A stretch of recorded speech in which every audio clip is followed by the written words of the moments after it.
Hi guys, tonight we step into a time before memory, before cities, before even the simplest stories had a shape you could hold on to. The air is cool, carrying the faint scent of damp earth and distant rain. Around you the world feels vast and quiet, untouched by anything familiar. You find yourself standing at the edge of a landscape that stretches endlessly, where shadows move slowly with the fading light, and the only sounds are the wind brushing through tall grass and the soft rustle of unseen creatures nearby. So before you get comfortable, take a moment to like the video and subscribe, but only if you genuinely enjoy what I do here. And if you feel like it, share your location and your local time in the comments. It is always calming to see where everyone is listening from as we all drift into this quiet journey together. Now dim the lights and you begin to walk forward gently as if the ground itself is something new beneath your feet. There are no roads here, no paths worn down by repeated steps, just open land uneven and alive in a quiet way. The soil feels cool underfoot, slightly damp, and the air carries a faint chill that settles softly against your skin. Somewhere in the distance a low animal call echoes not sharp or alarming, just present, part of the world as it is. You move slowly, your breathing steady, your attention drifting between what you can see and what you can only sense. Because this is not just a place, it is a moment in time when something subtle is beginning to change. Long before written history, long before even the earliest villages, early humans lived as hunter-gatherers, moving with the seasons and relying on the land for everything they needed. Their lives were shaped by simple rhythms, following animals, gathering plants, finding shelter when the weather shifted. Archaeological evidence shows that these early groups were small, often no more than a few dozen individuals travelling together across wide landscapes. And yet as you look around, something feels different from what you might expect. You notice a figure sitting not far from you near a cluster of stones arranged in a loose circle. There is no fire yet, just the suggestion that one might be built. The figure is still watching the ground in front of them, their posture relaxed but attentive. It is not just survival you are witnessing, it is awareness. Researchers continue to question when exactly humans developed the kind of reflective thought we recognize today. Some suggest it emerged gradually over hundreds of thousands of years, while others believe there may have been a more sudden shift, a quiet turning point that left little physical trace behind. You feel that uncertainty here, because the figure is not moving with urgency. They are not searching for food, not reacting to danger. They are simply observing, and you begin to wonder what that means. The light fades a little more, softening the edges of everything around you. The sky deepens into shades of muted blue and grey, and the air grows cooler, wrapping around you like a thin layer of stillness. The ground beneath you holds the warmth of the day, but only just. You sit down without thinking too much about it, your movements slow, almost instinctive. The earth is firm but not uncomfortable, textured with small stones and patches of dry grass. You can feel the quiet of the place settling around you. Nearby, another figure joins the first. They do not speak. There is no clear exchange of sound, but there is recognition. A glance, a shared presence. Historians often describe early human life as focused entirely on survival, but some researchers suggest that even in these early periods, humans may have had moments of stillness of thought without immediate purpose. These moments are difficult to prove, leaving scientists to piece together clues from tools, bones, and the spaces where people once gathered. You notice how the two figures sit together now, not interacting in any obvious way, but not alone either. And you realize something subtle. They are not just surviving together, they are experiencing something together. The wind shifts slightly, carrying with it the scent of distant vegetation, something green and faintly sweet. It mixes with the earthy smell of soil and stone, creating a quiet grounding presence in the air. In modern life you might fill silence quickly. A phone, a voice, a background sound to make the moment feel less empty. But here silence is not something to escape. It is something to exist within. You listen. At first there is almost nothing. Then slowly the layers begin to reveal themselves. The distant call of an animal, the soft movement of grass brushing against itself, the faint rhythm of your own breathing, and beneath it all something else. A sense that the mind even now is beginning to stretch beyond immediate need. Scholars remain divided on whether early humans possess the same depth of inner experience that we do today. Some argue that consciousness evolved slowly, shaped by language and social complexity. Others suggest that the roots of awareness may run far deeper, existing long before the structures we now associate with thought. As you sit there, it becomes harder to separate yourself from the moment, because the experience feels familiar, not in detail but in feeling. The quiet observation, the way your thoughts drift without direction, the sense of being present without needing to act. You look again at the figures beside you.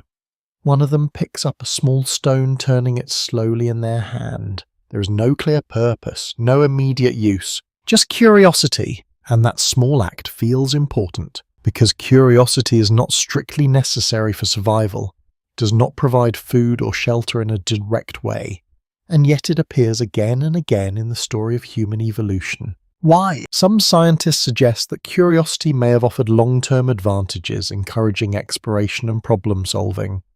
Others believe it may be a byproduct of increasing brain complexity, something that emerged without a single clear cause. You watch as the stone is placed back on the ground gently, almost thoughtfully. The light continues to fade, and now the first hints of night begin to settle in. The sky darkens further, and the shapes around you soften, blending into one another. The air cools enough that you can feel it more clearly against your skin. Still no one rushes, no one panics. There is time. You notice not far away the faint outline of what might become a fire. A few more stones arranged with a little more intention. Some dry material gathered nearby. The beginnings of something that will bring warmth and light. But not yet. For now there is just this moment, this pause, and you begin to understand that human evolution is not only a story of tools and bones and migration patterns, it's also a story of experiences that leave almost no trace behind.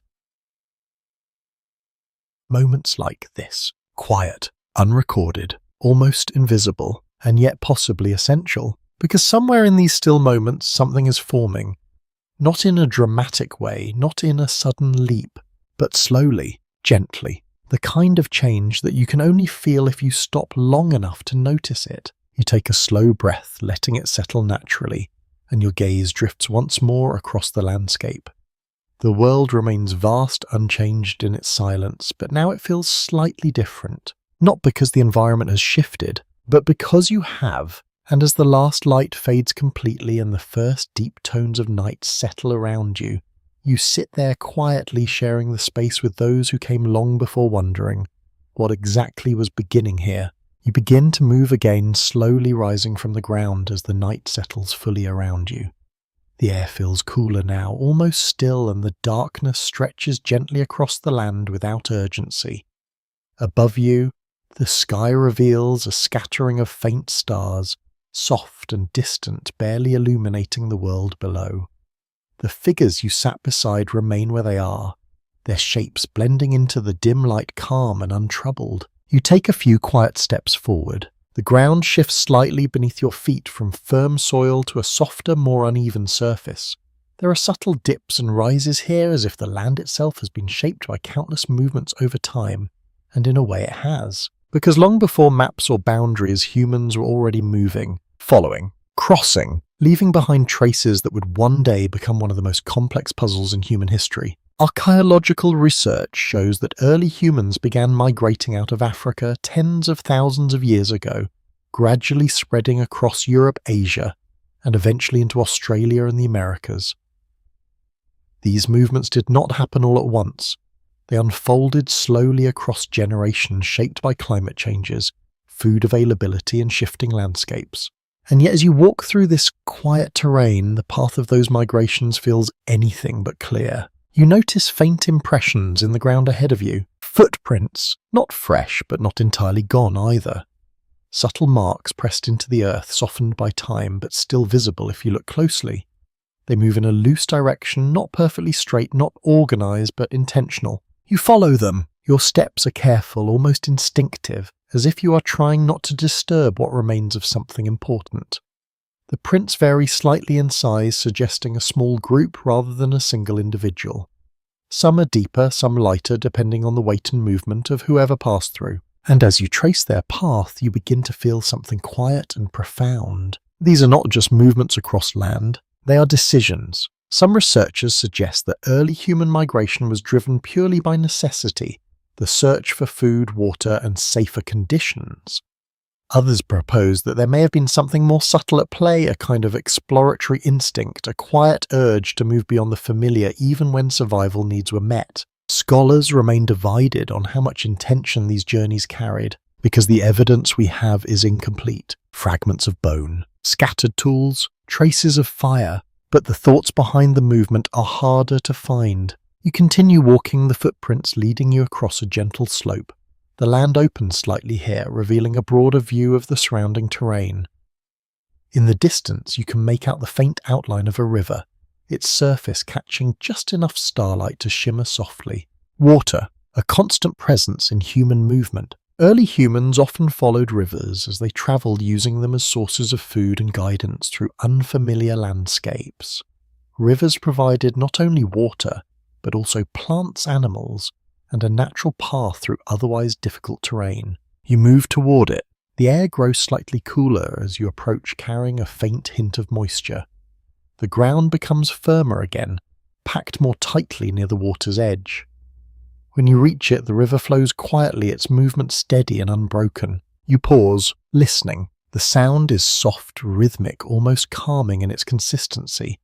It blends with the stillness of the night, becoming part of the background rather than drawing attention to itself. And then you notice something else. More footprints, closer together this time, clustered near the edge of the water.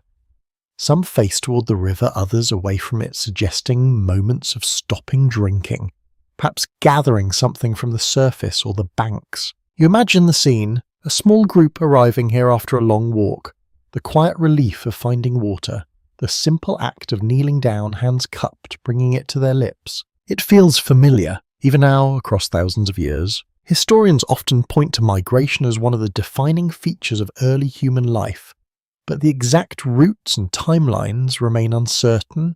New discoveries continue to reshape our understanding, with some evidence suggesting earlier or more complex migrations than previously thought. You stand there looking at the water and you realize how much of this story is still incomplete, because movement leaves traces, but not explanations. You step along the riverbank, following the line of footprints as they continue.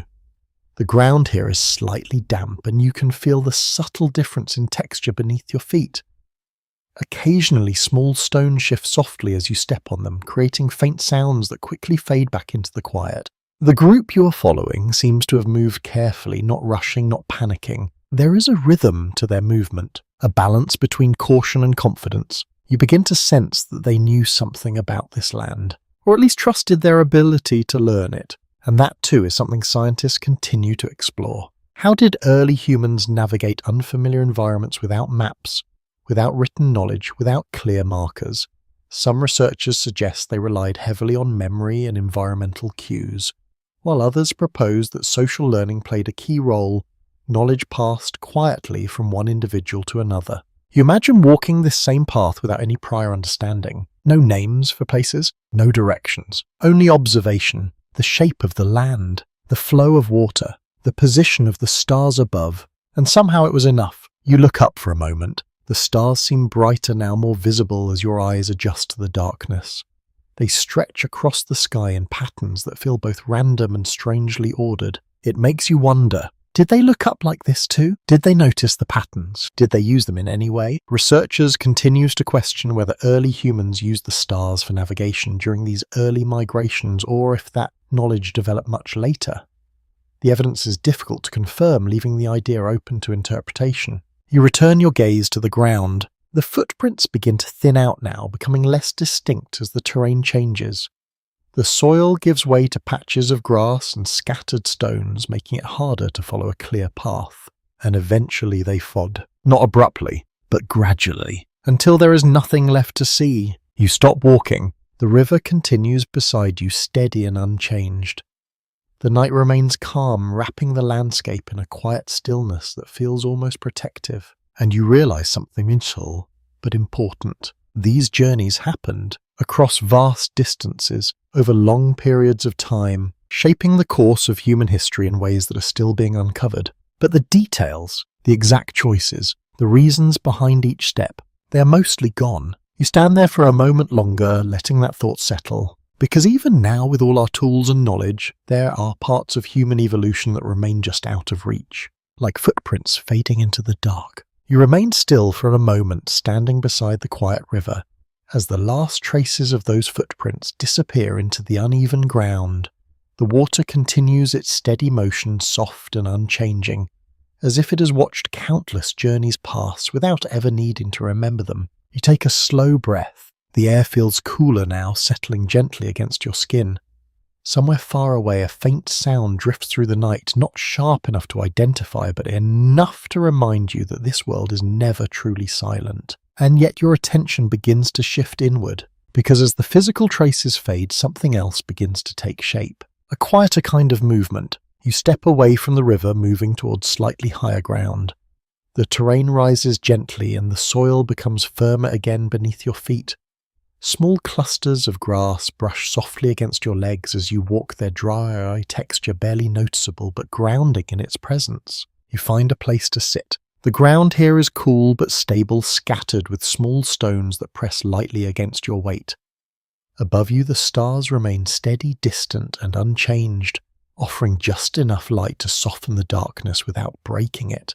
And as you settle, you begin to notice something subtle, not in the environment, but in the way you are experiencing it, because awareness, as simple as it feels, is not something easily explained. Scientists agree that early humans possessed increasing cognitive abilities over time, supported by changes in brain size and structure.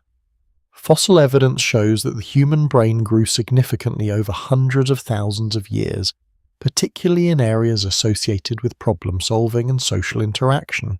But the exact nature of that change remains uncertain. At what point did thought become more than reaction? At what point did awareness begin to observe itself? Researchers continue to question whether there was a gradual unfolding of consciousness or a more sudden shift that left little direct evidence behind. You sit quietly, letting that question linger. Nearby, you notice a figure moving slowly across the ground. Their steps are careful, deliberate, not rushed. They pause occasionally, looking around, not in fear but in attention. They are not hunting, not gathering, just noticing. You watch as they crouch near a patch of earth, brushing aside small bits of debris worth their hand. There is nothing obvious there. No food, no tool, no immediate purpose. And yet they remain focused, curious. That word returns again. Curiosity. It feels simple, almost ordinary. But in this time it carries a different weight. Because curiosity is not strictly required for survival. It does not immediately protect or provide, and yet it appears again and again in the story of human development. Some researchers suggest that curiosity may have played a key role in expanding human knowledge, encouraging exploration beyond immediate needs. Others argue that it may simply be a byproduct of a more complex brain, something that emerged naturally without a clear evolutionary goal. Scholars remain divided. You watch as the figure picks up a small object from the ground. It is not particularly striking, a stone slightly smoother than the others around it. They turn it slowly in their hand, examining it from different angles. There is no urgency, no clear function, just observation. And in that moment, something feels quietly important, because this is not instinct. Not entirely. It is something else. You shift slightly where you sit, feeling the texture of the ground beneath you. The subtle pressure of stones, the faint coolness of the night air. Your breathing remains steady, slow, almost blending into the rhythm of the environment. You begin to notice your own thoughts, how they move, how they pause, how they return to certain ideas without being pushed. And you realize that this too is part of the mystery. The ability to think about thinking, to observe your own awareness. This is something scientists still struggle to fully explain. Some theories suggest that self-awareness developed as social groups became more complex, requiring individuals to understand not only others but themselves. Other perspectives propose that it may have emerged alongside language, shaped by the need to communicate internal states. But here in this quiet moment, language is not fully formed. and yet something is already present. You look again at the figure. They place the stone down gently, almost carefully, as if the act itself holds meaning beyond its purpose. Then they sit back, their posture relaxed, their gaze drifting across the landscape. Not searching, not reacting, just being. The night deepens slightly and the air grows a little cooler. You can feel it more clearly now, brushing against your skin, settling into your surroundings. The stars above seem sharper, more defined as your eyes continue to adjust. You listen again. The distant sounds remain soft and scattered. A faint rustle here, a low call there. Nothing that demands attention, only elements of a world that continues quietly around you. And within that stillness, your thoughts return to the question, when did this begin? When did humans start to experience the world not just as a series of actions, but as something to reflect upon? Historians often focus on visible changes such as tools, shelters, and migration patterns. These leave clear traces that can be studied and measured. But the inner experience of early humans, their thoughts, their awareness, their sense of self remains far more difficult to uncover. There are no fossils for that. No direct evidence, only hints, patterns, possibilities. You notice now that the figures close their eyes briefly, not in sleep, but in a kind of pause. Their breathing slows their body still, as if they are simply resting within the moment. It feels familiar, even now. The quiet pause, the absence of urgency, the ability to exist without immediate action. In modern life, moments like this are often rare, quickly filled with movement or distraction. But here they seem natural, unforced, perhaps even necessary. You shift your gaze across the landscape once more. The shapes of the land are softer now, blending into the darkness but still present. The horizon stretches quietly uninterrupted, holding a sense of openness that feels both calming and vast. And you begin to understand something gentle. That human evolution is not only about what changed physically, but also about what changed internally. The growth of awareness, the emergence of curiosity, the quiet beginnings of reflection, all unfolding slowly over time in moments that leave almost no trace behind. You take another slow breath, letting it settle naturally, and your attention softens once more. The figure nearby remains still, the night remains calm, and somewhere within all of this something continues to form, not loudly, not dramatically, but steadily, like a thought beginning to take. You remain seated for a while longer, letting the quiet settle fully around you. The night has deepened now, and the air carries a steady coolness that rests gently against your skin. The stars above feel clearer, more present, as if the darkness itself has made space for them. Then slowly you begin to notice a change, not in the sky, not in the land, but nearby, a faint movement, a soft shift of shapes against the ground. You turn your gaze and see a small group beginning to gather around the loose circle of stones you noticed earlier. Their movements are calm, unhurried, each step placed with quiet familiarity. You rise gently and walk closer. The ground beneath you feels slightly warmer here, as if it has held on to the last traces of the day's heat. The stones are arranged with more intention than you first realized, forming a rough boundary. Inside it, small pieces of dry grass and brittle plant material have been placed carefully. And then you see it, a spark. At first it is barely visible.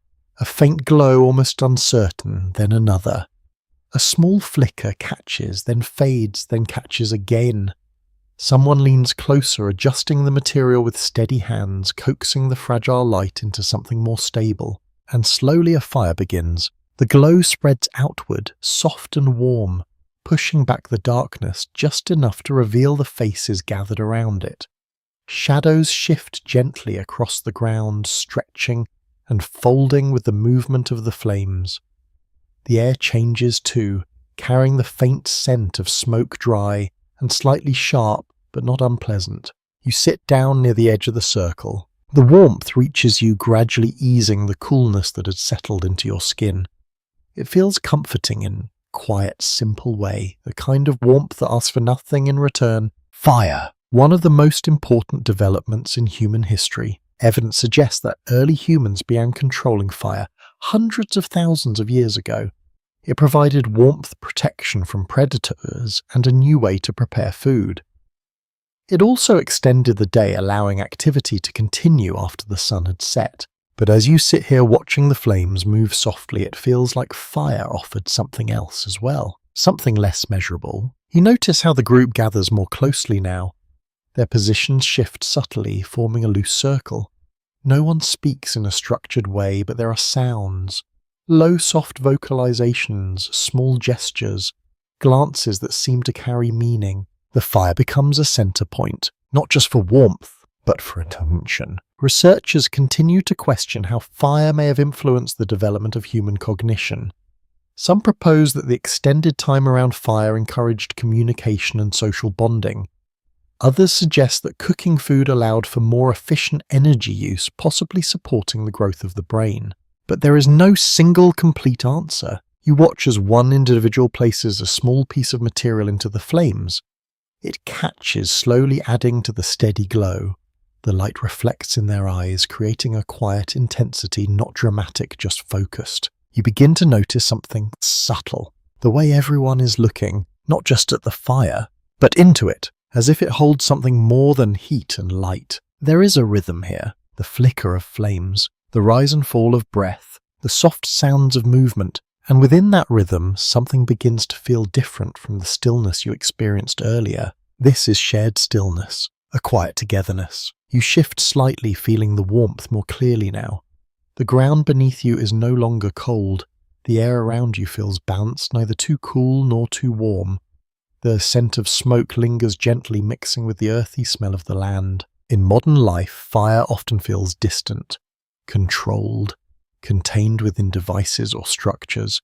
But here it is immediate, alive in a way that demands attention, but not in a stressful way, more like a quiet presence. You notice someone extending their hands toward the warmth, fingers slightly spread, feeling the heat without getting too close. Another adjusts their position, turning slightly to face the flames more directly. Small movements, simple actions, but together they create a kind of pattern. Anthropologists have observed that fire may have played a role in shaping early social structures.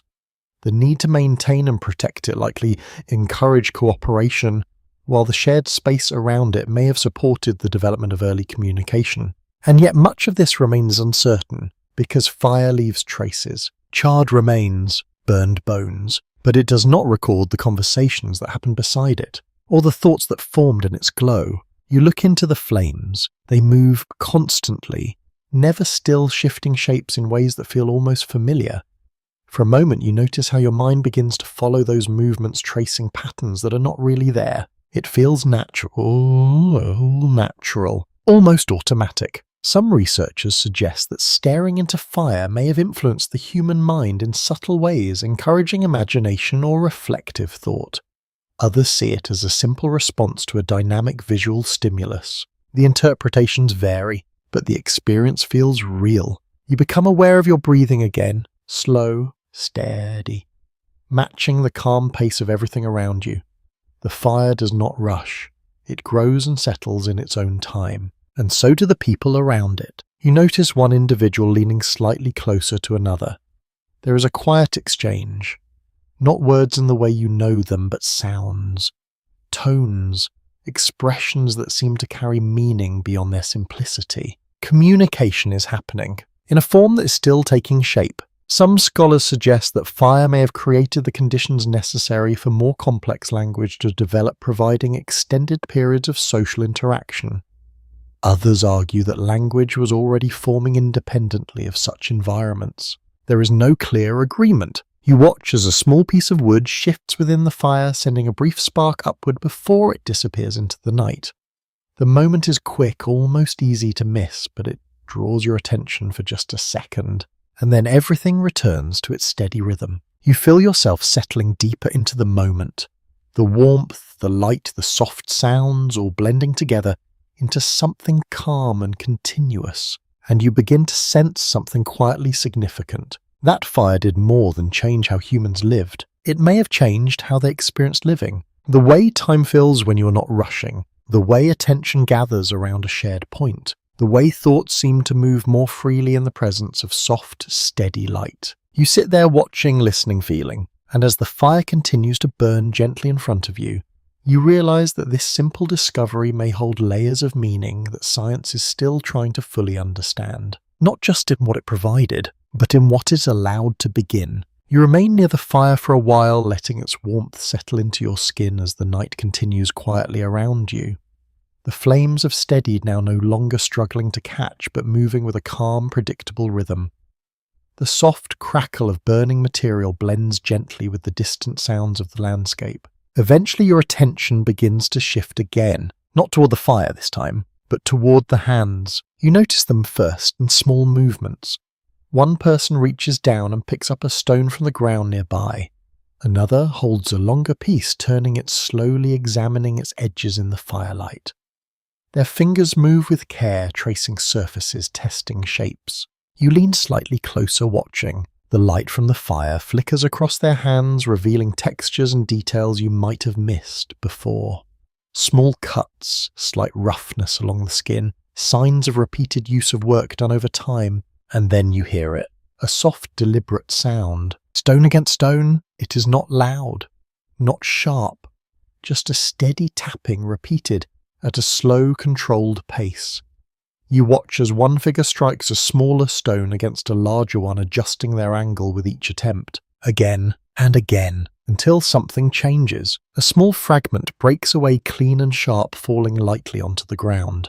The figure pauses, examining the new edge, turning it slightly, running their fingers along its surface as if feeling for something specific. You begin to understand, this is not random. This is intention. Archaeological findings show that early humans developed stone tools over 2 million years ago, gradually refining their techniques.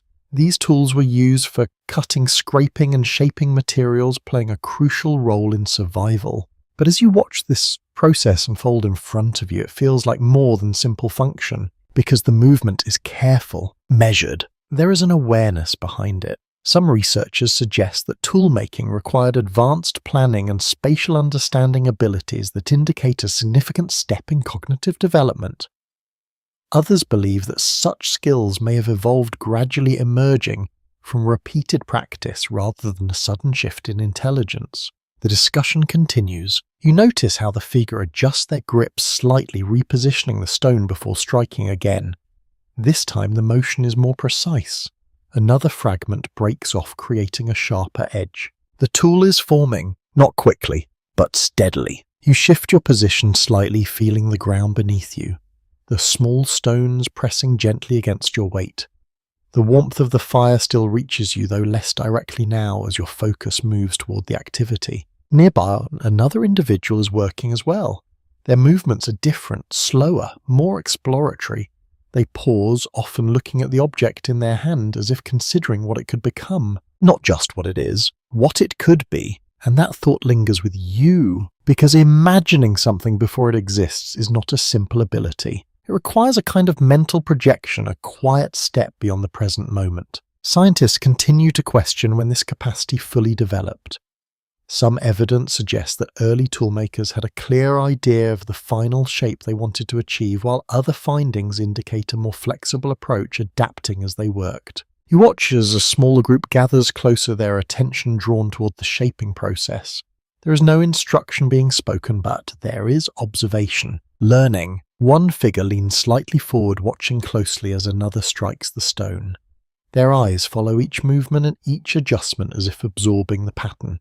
And in a way they are. Some anthropologists propose that early humans learned primarily through imitation, observing and repeating actions rather than receiving direct guidance. Others suggest that even simple forms of teaching may have existed, though evidence for this remains limited. You notice a quiet exchange, a subtle gesture. One person adjusts the position of another's hand, guiding it slightly before stepping back again. No words, no clear explanation, just a shared understanding. It feels natural, unforced. The sound of stone against stone continues, steady and rhythmic, blending with the soft crackle of the fire. Occasionally a sharper break occurs, followed by a brief pause as the result is examined. You begin to notice the variety. Some tools are thin and sharp, others are thicker, more rounded, each shaped with a slightly different intention. Even now, experts study these variations, trying to understand what they reveal about early human behavior. Differences in tool design may indicate regional adaptations, individual preferences or specific uses that are not always clear. You reach down and pick up a small fragment yourself. It feels cool in your hand, smooth on one side, rough on the other. You turn it slowly, feeling its edges, noticing how its shape influences the way you hold it. It is simple, and yet not entirely, because even this small piece carries the result of multiple decisions. Angles chosen, force applied, moments of adjustment. You place it back down gently. Across from you, one of the figures finishes shaping their tool. They hold it up, briefly examining it in the firelight. There is no obvious expression of pride or satisfaction, but there is recognition, a quiet acknowledgement that something has been made, something useful, something shaped by intention. You realize then that tools are more than objects. They are extensions of thought, of planning, of imagination. They carry within them the trace of a mind working beyond the immediate present, and that is something science is still trying to fully understand. Not just how tools were made, but what kind of thinking made them possible. You glance around the group again. Some continue working, others simply watch. A few sit quietly, their attention drifting between the fire and the activity. The night remains calm, the stars steady above, the warmth of the fire soft against your skin, and within this quiet setting something important is taking place. Not loudly, not dramatically, but with steady purpose, the shaping of objects, and perhaps at the same time the shaping of thought itself. You take a slow breath, letting the moment settle, and your gaze lingers on the careful movements of hands illuminated by firelight. Each strike, each pause, each decision, all part of a process that still holds questions we have yet to fully answer. The steady rhythm of stone shaping begins to fade into the background as your attention drifts beyond the circle of firelight. The warmth still rests gently on your skin, but something pulls you outward into the darker edges of the night. You rise quietly. No one stops you. No one seems to mind. The group remains settled in their own calm patterns, hands moving, eyes watching the fire continuing its soft glow. You step away. The air cools almost immediately. As you leave the circle, the warmth slipping off you like a thin layer. The ground feels slightly colder beneath your feet, the texture of soil and scattered stones more noticeable now without the comfort of the fire. You walk slowly, letting your eyes adjust again to the deeper darkness. Ahead, the land shifts, not dramatically, but enough that you can sense a difference.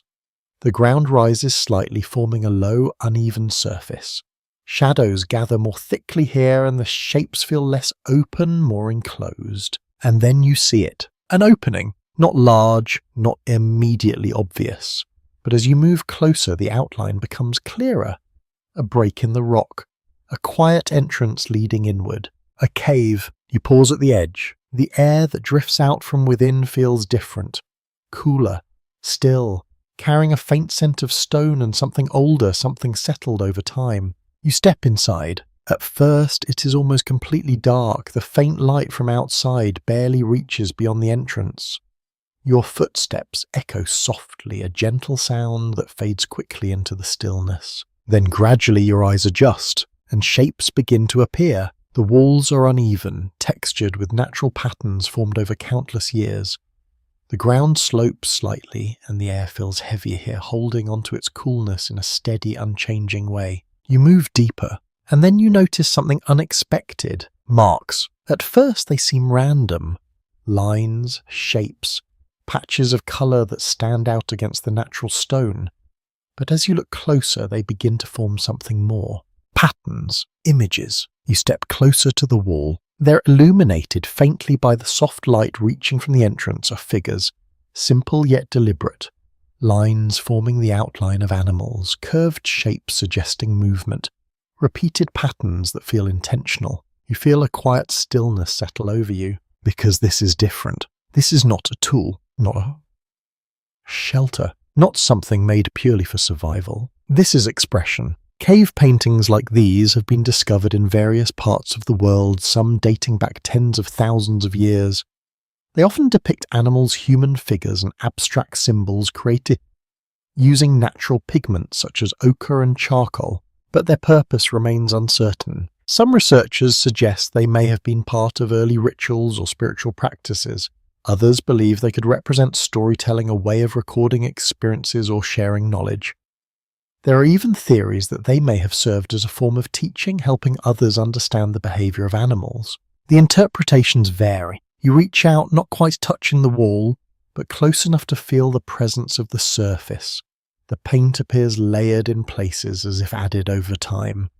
Some lines are bold and clear, while others are faint, almost fading into the stone. You imagine the moment they were made. Someone standing here holding a piece of pigment, pressing it against the wall, choosing where to place each line, deciding what to include, and more importantly, what to leave out, because this requires choice, and choice suggests something deeper than instinct. You move along the wall, slowly your eyes tracing the shapes. One figure stands out more clearly than the others, an animal large and curved, its form simplified but recognizable. The lines are confident, not hesitant. You wonder how they saw it, not just in the moment, but in memory. Because to draw something like this, you must hold its image in your mind. You must recall it, recreate it. Some scientists propose that cave art reflects the development of symbolic thinking, the ability to represent something that is not physically present. Others suggest that this capacity may have existed earlier, with cave paintings simply providing the first lasting evidence of it. There is still no clear answer. You notice something else: handprints, faint outlines pressed against the stone created by placing a hand on the wall and blowing pigment around it. The result is a negative shape, a silhouette of presence, a quiet mark that says in a way someone was here. You stand there for a moment looking at those handprints. They feel personal, more than the animals, more than the patterns, because they are direct, immediate, a simple act but one that carries meaning. Some researchers suggest that these handprints may have been a form of identity, a way for individuals to mark their presence. Others believe they could have had ritual significance, part of practices we no longer fully understand. The uncertainty remains. You move deeper into the cave and the light from the entrance fades further. The shapes on the wall become harder to see, blending into the darkness, but the feeling stays with you. The sense that something important happened here, not for survival, but for expression, for meaning. You sit down gently, the ground cool beneath you. The silence here is different from outside, thicker, more contained. The air does not move as freely, and every small sound feels slightly amplified. You listen, there is almost nothing, just your breathing, and the faint echo of your own presence. You think about the people who came here, what they felt, what they intended. Did they understand what they were creating? Did they know that these marks would last far beyond their own lives? Researchers continue to question the origins of human creativity. Some suggest it emerged gradually alongside other cognitive abilities. Others believe there may have been a period of rapid development, sometimes referred to as a creative expansion, where symbolic behavior became more widespread. The timeline is still debated. You close your eyes briefly, and in the darkness the images remain, not clearly, but in impression, shapes, movement, the idea of something represented rather than simply experienced. You open your eyes again. The cave remains still, the walls unchanged, the markings quiet but present, and you begin to understand something gentle, that creativity is not just about making something new. It is about seeing something differently, holding an idea in your mind, and choosing to share it. You take a slow breath, letting the cool air settle, and your gaze drifts once more across the faint outlines on the stone. These marks, these simple lines, they are part of a story that science is still trying to fully understand. A story not just of survival, but of imagination. You sit in the quiet of the cave a little longer, letting your eyes rest on the fading shapes along the stone. The air remains cool and still, almost unmoving, and your breathing seems louder here, gently echoing back to you in soft, hollow tones. After a while you rise again. Your steps are slow as you move back toward the entrance, the faint glow of night guiding you outward. The darkness gradually softens, and the open landscape returns, stretching wide beneath a sky filled with distant stars. The fire is still there, a steady glow in the distance, small but unmistakable. You walk toward it, feeling the air shift once more as you leave the enclosed stillness of the cave behind. The ground feels familiar again, the texture of soil and scattered stones grounding your steps. As you approach, the sounds return. Soft crackling, quiet movement, and something else, a series of low rhythmic sounds, not random, not entirely instinctive. You slow your pace, listening more carefully. The group is still gathered, but their posture has changed slightly. They sit closer now, leaning inward, their attention focused not on tools or fire, but on each other. And the sounds continue. Short bursts, soft tones, a variation in pitch and rhythm that feels deliberate even if it's not yet structured in the way you would recognize as language. You sit down again just at the edge of the circle. The warmth reaches you gently, but your attention remains on the sounds. One individual produces a series of low vocal tones, almost like a pattern. Another responds with a slightly different sequence. There is a pause, then a repetition, then a subtle change. It feels like an exchange. It is a sound. Early forms of communication likely existed long before fully developed language, relying on gestures, expressions, and simple vocalizations. These forms of interaction would have helped coordinate group activities and strengthen social bonds. But the exact path from those early sounds to complex language remains unclear. You listen closely. There is variation now. Some sounds are softer, almost like murmurs. Others are slightly sharper, drawing brief attention before fading back into the rhythm. The group seems to understand these differences, responding in ways that suggest meaning. You notice how their faces change as they listen. Small shifts in expression, a slight narrowing of the eyes, a tilt of the head. Communication is happening across more than just sound. Researchers continue to explore how language may have developed, with some suggesting it evolved gradually from these kinds of vocal patterns, while others propose that a more sudden transformation may have occurred, possibly linked to changes in brain structure. The evidence is still incomplete. You observe one individual raise their hand slightly, making a small gesture as they produce a sound. The movement is simple, but it adds something to the exchange, reinforcing the tone, giving it more clarity. Another responds, mirroring the gesture but altering the sound. There is a kind of flow to it, not random, but not fixed either. Flexible, adaptive. You begin to notice how attention moves through the group.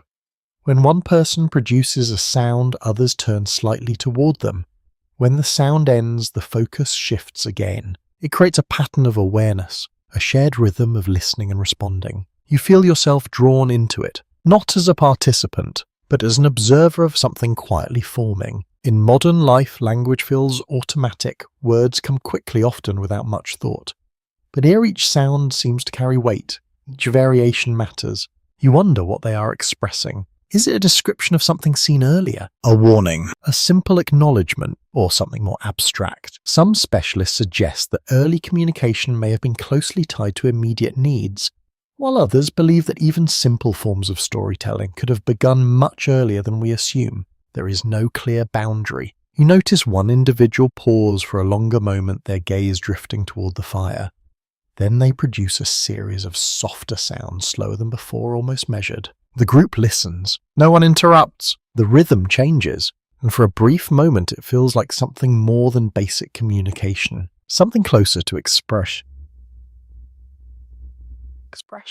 You shift slightly, feeling the warmth of the fire more clearly again.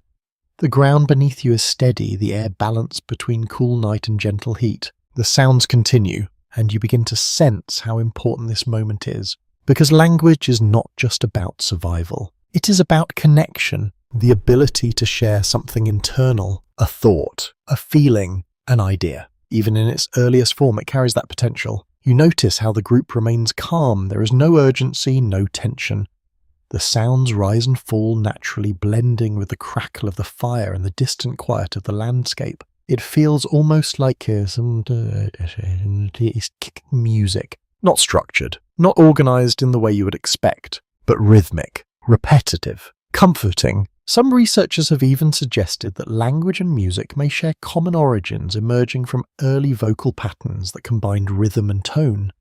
Others view them as separate developments that later influenced each other. The question remains open. You listen again. The sounds soften now, becoming less frequent, more spaced out. The group begins to settle their movements, slowing their attention, drifting back toward the steady presence of the fire. The exchange fades naturally, not ending abruptly, just easing into silence. And in that silence you feel something linger. The sense that you have just witnessed the early shape of something that would one day become one of the most defining features of humanity. Speech, conversation, story. all beginning here in small quiet sounds shared between individuals sitting close together in the dark. You take a slow breath, letting it settle, and your gaze drifts once more across the group. They sit quietly now. The fire continues its gentle glow. The night remains calm and open around you, and somewhere within this stillness the first threads of language continue to form, slowly, patiently, carrying a mystery that science is still trying to fully understand. The quiet that follows those soft exchanges lingers gently in the air. No one rushes to fill it. The fire continues its steady glow, and the group settles into a slower rhythm, each person resting within the shared space without any clear urgency. You remain where you are, feeling the warmth at your side and the cool night pressing lightly against your back. The contrast is subtle but comforting, like being held between two different worlds at once. Your attention shifts again, this time not to sound or movement, but to the space between individuals. You begin to notice how close they sit to one another. Not crowded, not distant. A balance that feels natural, as if shaped over time rather than decided in a single moment. One figure leans slightly toward another, their shoulders nearly touching. There is no clear reason, no obvious need, just proximity, and it seems to matter. You watch as a small interaction unfolds. One individual adjusts a piece of material near the fire, and another reaches out to assist steadying it for just a second before pulling their hand back. The movement is brief, almost easy to miss, but it carries something, a quiet form of cooperation. Anthropologists studying early human groups suggest that cooperation played a crucial role in survival, allowing individuals to share resources, protect one another, and care for the young. These social bonds likely strengthened over time, becoming more complex as human communities evolved. Yet the depth of those early connections is still not fully understood. You observe another moment. A younger individual shifts closer to an older one settling beside them. The older figure adjusts slightly, making space without hesitation. There is no visible exchange of sound, only a small change in posture. An acceptance. You feel something settle within you as you watch. Because this is not just about survival, it is about belonging. Some researchers propose that early humans developed strong social ties as a way to improve group stability, increasing the chances of survival for all members. Others suggest that emotional bonds may have deep roots extending further back than we can easily measure. The evidence offers hints but not complete answers. You shift your position slightly, feeling the ground beneath you, the gentle pressure of stones and earth. The firelight continues to flicker, casting soft shadows that move slowly across the group. And within those shadows you notice expressions, subtle but present, a slight softening of the eyes, a relaxed posture, moments of stillness shared without tension. You begin to sense that these connections are not just practical, they are felt, and that feeling may have shaped human evolution in ways that are difficult to trace. You look toward the edge of the group. One individual sits slightly apart, not fully separated, but not directly within the central circle either. Their posture is calm, but their attention drifts more frequently, scanning the surroundings, listening to the distant night. You realize that roles may already exist here, not fixed, but emerging. Some remain closer to the center, others hold the edges, each contributing in their own way. Specialists studying early societies suggest that even small groups may have developed informal roles based on skill, experience, or simple preference. These roles would not have been rigid, but they may have helped organize group behavior. You watch as the individual at the edge turns their head slightly, responding to a distant sound. Their awareness feels different from the others, more outward, more alert, and yet they remain connected to the group, not separate, just positioned differently. You begin to understand something quiet, that cooperation is not always visible in large actions. Sometimes it exists in small adjustments, shared space, mutual awareness, the ability to respond to one another without needing clear instruction. You glance back toward the center of the group. The fire continues to burn steadily, its light softer now, more even. The initial energy of activity has settled into something calm and sustained, and the people around it seem to move in harmony with that rhythm. No one speaks, but no one feels alone. You think about modern life for a moment, the way communication is constant, the way connection often relies on words, messages, signals moving quickly from one place to another. And yet here, connection exists without any of that. It is quieter, slower, perhaps even deeper in its own way. You return your attention to the group. A small exchange catches your eye. Two individuals reach for the same object at the same time. There is a brief pause. One withdraws slightly, allowing the other to take it. No conflict, no tension. Just a simple adjustment. It feels almost instinctive. But perhaps it is more than that. Some scholars suggest that early humans developed a sense of fairness or social balance, helping to maintain harmony within the group.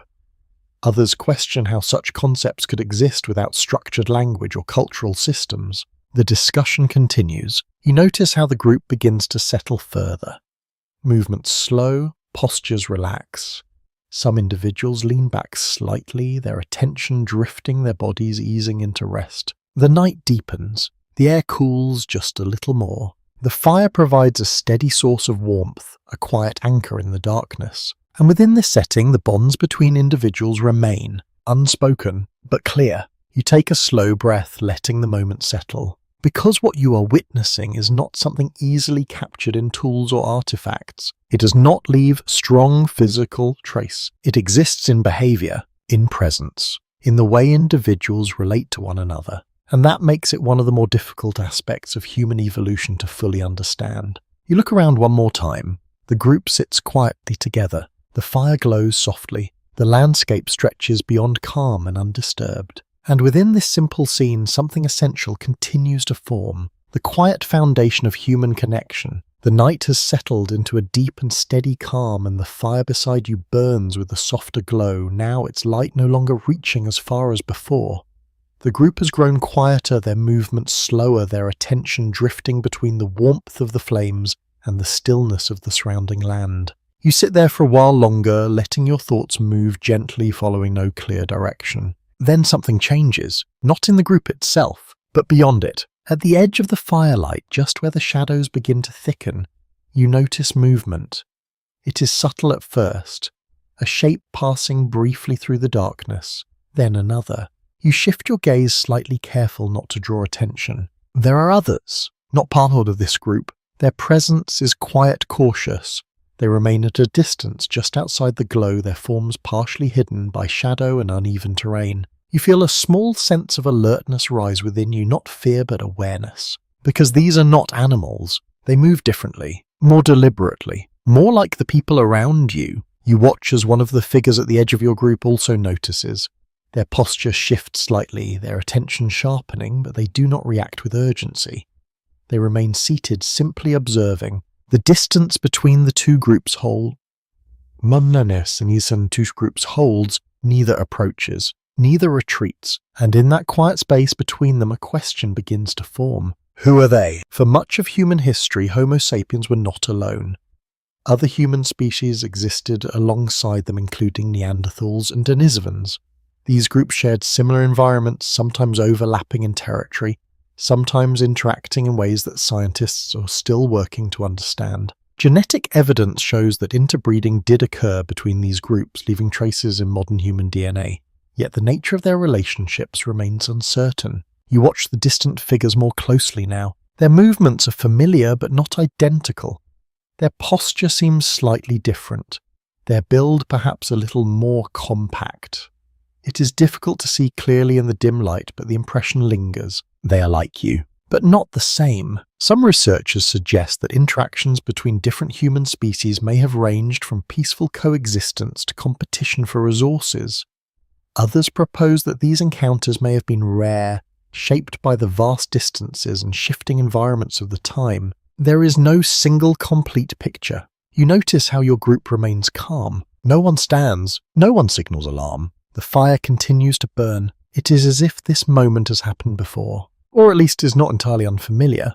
You feel the quiet tension of the space between the two groups, not hostile, not welcoming, just uncertain. One of the distant figures takes a step forward, then pauses.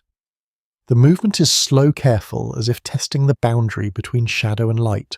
No one responds. The distance remains. You wonder what thoughts might be forming on both sides. Recognition, curiosity, caution. Some specialists believe that Early humans may have been capable of recognizing differences between groups, possibly influencing their behavior during encounters. Others suggest that such distinctions may not have been as clearly defined as we imagine. The truth remains difficult to uncover. You notice a small shift within your group. One individual leans slightly forward, their gaze fixed on the distant figures. Another turns their head briefly, then returns their attention to the fire. The reaction is measured, controlled, as if balancing awareness with calm. Calm. You feel your own breathing steady, matching the quiet rhythm of the moment. The night air remains cool, brushing gently against your skin while the fire continues to provide a steady source of warmth. Time seems to slow. The distant figures do not move closer. Your group does not move away. And gradually the tension softens, not disappearing, but easing. One of the figures in the distance turns slightly, stepping back into deeper shadow. Another follows. Their shapes become less distinct, blending once more into the darkness from which they came. And then they are gone. The edge of the firelight is empty again. Only the landscape remains quiet and still. You sit there letting the moment settle, because something important just passed through this space. An encounter. Brief. Unspoken. But significant. You think about how many times something like this may have happened, across different regions.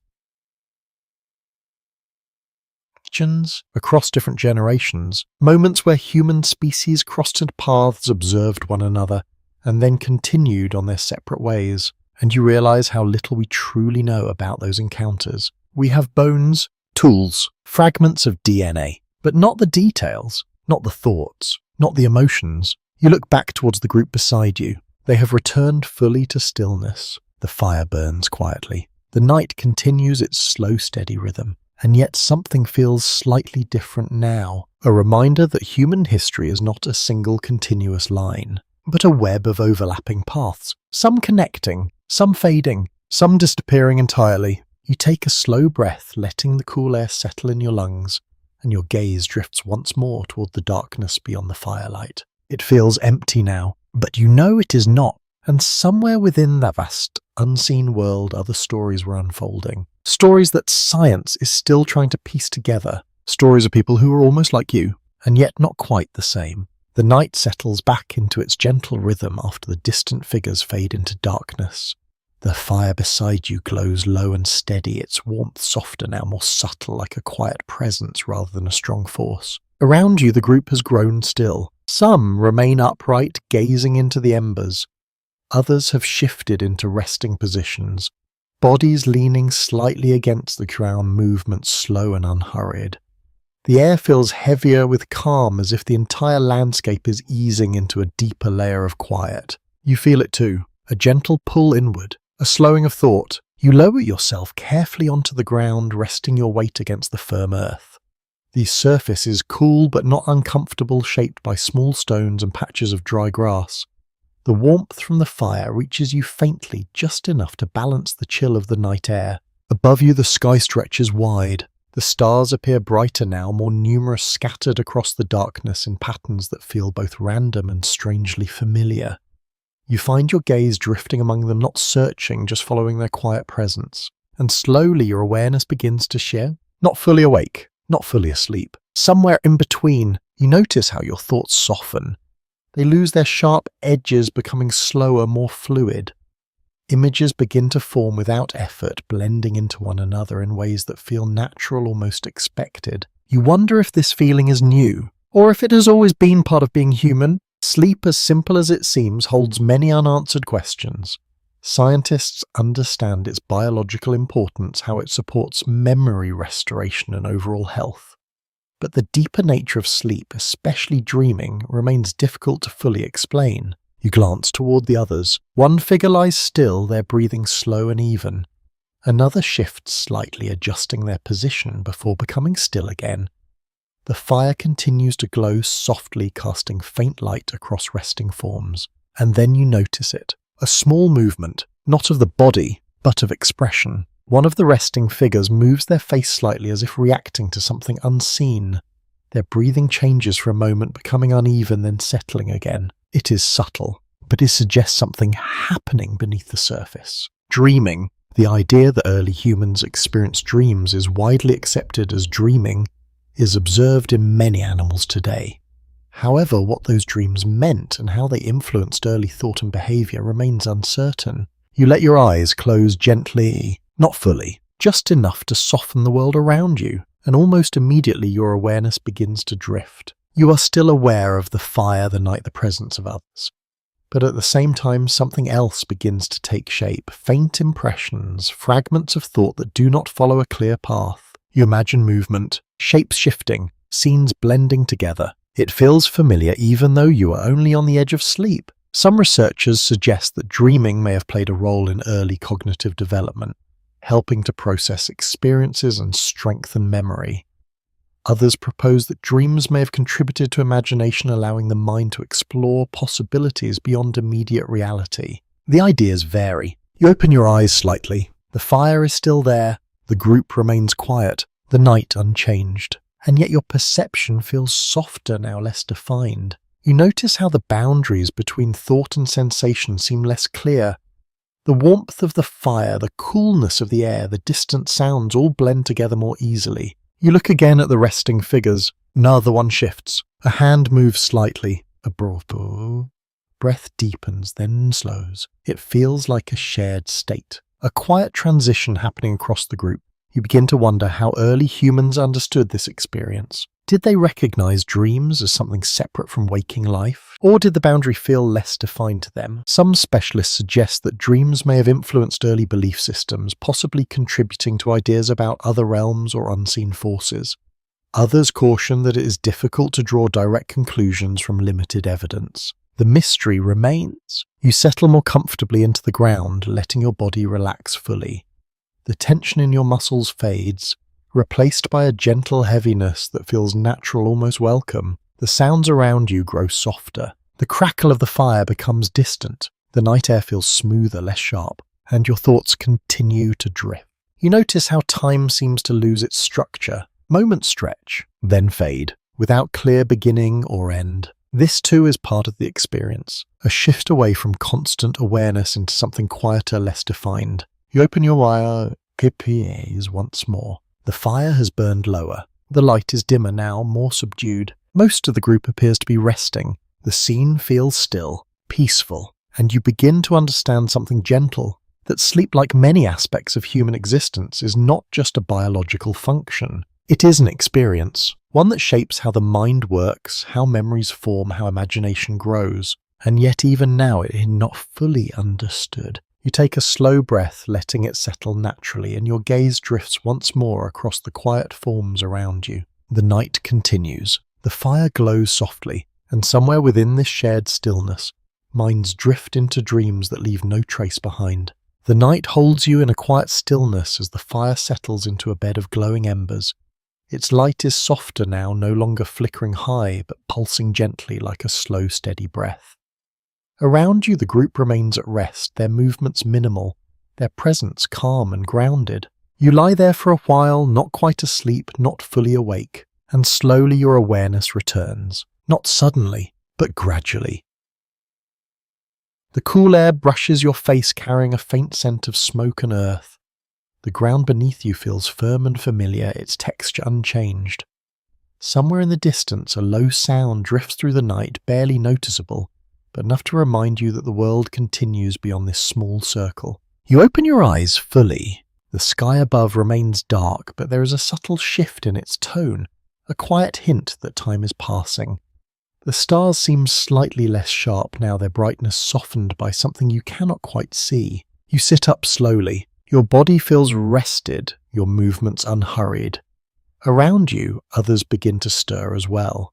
Small shifts, a hand moving, a head lifting. No one rushes to stand. The transition from rest to wakefulness unfolds gently. You notice one individual sitting upright, their gaze distant as if still holding on to fragments of whatever they experienced during sleep. Another stretches slightly, their shoulders rising and falling before settling again. And in these small movements, something else becomes clear. Awareness has returned, but it feels different, more present, more alert. You take a slow breath and let your attention settle on the group again.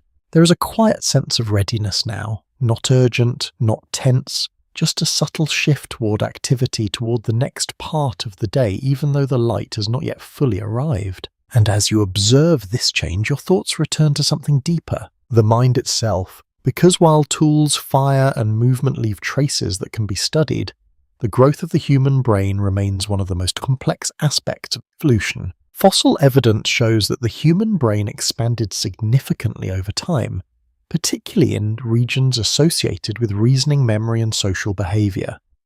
This growth is often linked to changes in diet, environment, and social structure. But the full explanation is not so simple. Some researchers propose that the increase in brain size brought new abilities allowing for more complex thought and planning. Others suggest that the relationship may be more complicated, with multiple factors interacting in ways that are still not fully understood. You look at the individuals around you. Their movements are simple, their actions grounded in the present, and yet there is something behind those actions, something not visible. You watch as one person reaches for a stone tool left beside them. They examine it briefly, turning it in their hand before setting it down again. The motion is small, but it reflects something deeper. Recognition, memory, the ability to connect past action with present awareness. You realize that this too is part of the story, not just the growth of the brain as an organ, but the development of what it allows. Thinking, remembering, anticipating. You notice another individual looking toward the horizon, where the darkness is beginning to thin slightly. Their gaze lingers there as if waiting for something not yet visible, and you begin to wonder, do they anticipate the coming light? Do they recognize the pattern of day and night? Some scholars suggest that early humans developed an awareness of natural cycles, learning to anticipate changes in their environment. Others question how structured that awareness may have been without formal systems of timekeeping. The details remain uncertain. You shift your position again, feeling the ground beneath you, the slight coolness that has not yet been replaced by the warmth of the sun. The fire continues to glow faintly, its role nearly complete for the night. You glance at it briefly. At what remains? Ash, embers, the quiet end of something that was once bright, and yet it will return. You know that. They know that. This understanding of continuity feels important. The idea that something can fade and return again. That patterns repeat. That time moves in cycles. You notice how the group begins to gather small items, not in a hurried way, but with quiet intention. A tool is picked up, a piece of material is moved. The beginnings of preparation. Another day is coming, another set of actions. And within that, the mind continues to work, to process, to adapt. You think again about the size of the brain, about how much it grew over time, and how that growth must have come with challenges. A larger brain requires more energy. It changes how the body functions, how development occurs. Some researchers suggest that these costs were balanced by the advantages of increased cognitive ability. Others continue to explore how such a balance was maintained over long periods. The discussion is ongoing. You look around once more. The group is waking, not all at once, but gradually, each person returning to awareness in their own time. And within that quiet transition, you feel a deeper understanding begin to form. That the evolution of the human mind is not just about size or structure. It is about experience, the accumulation of moments, the repetition of patterns, the slow shaping of awareness through time. You take a steady breath, letting the cool air fill your lungs, and your gaze drifts once more across the group. The night is ending. The day is approaching. And within this gentle shift, the human mind continues its quiet, complex journey. A faint light begins to gather along the horizon, soft and pale, barely noticeable at first. The sky shifts, slowly moving from deep darkness toward a muted grey that spreads gently across the landscape. The stars begin to fade, not all at once, but one by one, as if quietly stepping back. You remain seated watching. The air feels different now, still cool but carrying a subtle sense of change. A new day is arriving, not with urgency, but with a quiet certainty that requires no announcement. Around you, the group continues to wake. Movements are small and unhurried. One person rises to a seated position, rubbing their hands together softly as if warming them. Another stretches their arms upward for a brief moment before letting them fall again. No one speaks, and yet there is a shared awareness, a sense that something is beginning. You stand slowly, feeling the ground beneath your feet once more. The surface is slightly damp now, touched by the coolness of the night. The fire has almost gone out, leaving behind faint warmth and a thin layer of ash. Nearby, a young figure moves with quiet energy. Their steps are lighter, less measured. They pick up a small object from the ground, turning it quickly in their hands before setting it down and reaching for something else. There is a fluidity to their motion, a constant shift from one point of interest to another. You watch them for a moment. Curiosity again, but this time it feels different, more immediate, more playful. In modern terms, we often associate learning with structured teaching, with clear instruction and deliberate practice. But in early human life, learning likely took a different form, emerging through observation, imitation, and exploration. Young individuals would have spent much of their time watching others, absorbing patterns of behavior without formal guidance. And here you can see it. The young figure glances towards an older individual shaping a tool. They pause, briefly watching the movement, the angle of the strike, the careful adjustment of the hand. Then they try to imitate it. The motion is less precise, the angle slightly off, the result imperfect. But the attempt is there. You notice how the older individual does not intervene immediately. They continue their own work, allowing the process to unfold naturally. Only after a moment do they shift slightly, offering a subtle adjustment, a small change in position that guides the younger one without interrupting their effort. It is quiet, almost invisible, but it carries meaning. Some researchers suggest that this kind of learning, often called social learning, played a major role in human development.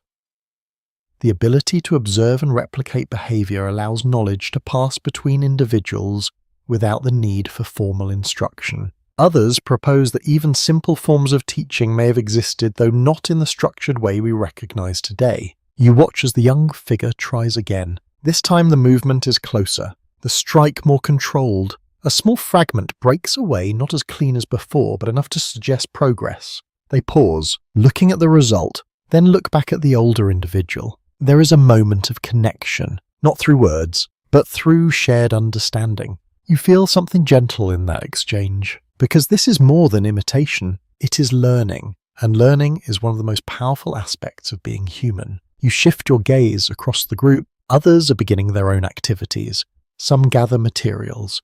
Others adjust tools or move toward the edge of the clearing, scanning the landscape as the light continues to grow. The rhythm of the day is returning, slowly, naturally. You think about how long this process must have taken to develop. The ability to learn not just through direct experience, but by watching others requires a certain level of awareness and memory. It suggests a mind capable of holding information, comparing actions, and adjusting behavior. Scientists continue to explore when these abilities became fully developed and how they influenced the success of early human groups. The timeline is still being refined. You notice the young figure again. They have moved on now, no longer focused on the stone. Instead, they examine a piece of plant material, pulling it apart, testing its flexibility, exploring its texture. There is no single focus, only continuous exploration. And this too feels important, because curiosity in youth often leads to discovery, to new uses, new ideas. Some researchers believe that extended childhood in humans allowed more time for learning and exploration, giving individuals the opportunity to develop skills and knowledge before taking on full adult responsibilities. This longer period of development is relatively unique among animals, and it may have played a key role in shaping human intelligence. You watch as the young figure briefly loses interest in one object and moves to another, their attention shifting quickly but not without purpose. Each interaction adds something, even if it is not immediately clear. You realize that learning here is not linear. It is layered, built from many small moments, repeated, adjusted, refined. You take a slow breath, feeling the air begin to warm slightly as the first hints of sunlight touch the land. The colours around you become more visible, the shapes clearer, the boundaries more defined. The world is waking, and with it the process continues. Observation, imitation, adjustment. You look once more at the group, at the interactions unfolding quietly among them, and you begin to understand something deeper, that human evolution is not just about physical change, but about the passing of knowledge from one individual to another. from one generation to the next, a continuous flow of experience shaping the mind in ways that are still not fully understood. You let your gaze rest on the young figure one last time as they move freely through the space, their curiosity guiding them without hesitation. And within that simple movement, you see the beginning of something that will carry forward through time. Learning, the light continues to grow, slowly spreading across the land until the outlines of everything become clearer. What was once shadow now takes on soft colour. The ground beneath you shifts from muted grey to gentle tones of brown and green, and the distant horizon begins to glow with a pale warmth. The group moves with a quiet purpose. No one rushes yet, there is a sense of direction now. A few individuals walk toward the edges of the clearing, scanning the landscape. Others remain near the centre, gathering tools and small materials, preparing for the day without needing to speak. You stand among them, feeling the subtle change in energy. Night has passed. Something new is beginning, and within this shift, your attention is drawn towards something less visible. Not the tools, not the fire, but the feeling that moves quietly beneath everything. You notice it in the way one individual pauses at the edge of the clearing, their gaze fixed on something beyond your view. Their posture stiffens slightly, not dramatically, but enough to suggest alertness. A moment later, another person turns as well, following the same direction. You listen. At first there is nothing, then faintly a distant sound, a low rustle, movement in the grass. It is not close, but it is enough. You feel a slight tension pass through the group, subtle but present. No one speaks yet. Several individuals adjust their position, shifting their weight, focusing their attention outward. This is not panic. It is awareness shaped by experience. Early humans lived in environments where danger was always a possibility. Predators, changing weather, unfamiliar terrain. Survival depended on the ability to recognize subtle signs and respond quickly. And yet what you are witnessing feels more complex than simple reaction, because alongside awareness there is imagination. You notice how one individual glances briefly toward another, their expression tightening for just a moment before settling again. It is as if they are not only reacting to what they sense, but also anticipating what might happen next. Some researchers suggest that the ability to imagine potential outcomes may have provided a significant advantage, allowing early humans to prepare for threats before they fully emerged. Others continue to explore how such forward-thinking developed, and whether it appeared gradually or in more sudden stages. The exact path remains unclear. You feel your own senses sharpen slightly. The air seems quieter now, the sounds more distinct. Even the movement of grass feels more noticeable. You realize that fear in this context is not overwhelming. It is controlled, measured, a quiet signal rather than a loud alarm. You watch as one individual moves a few steps closer to another, not out of panic, but as if seeking proximity. The group tightens slightly, closing the space between them without forming any rigid structure. It is instinct, but perhaps also something learned. You notice the young figure from earlier now standing still, their curiosity paused, their attention focused outward like the others.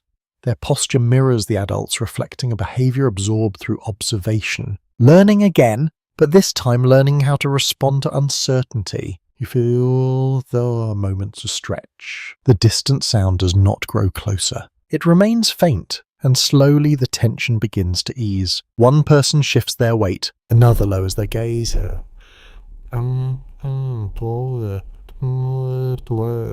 The group relaxes, not completely, but enough to return to a calmer state. The imagined threat fades back into the background, and with it something else lingers. The sense that the mind is capable of creating possibilities that are not yet real. This ability to imagine beyond the present moment may have played a key role in shaping human behavior.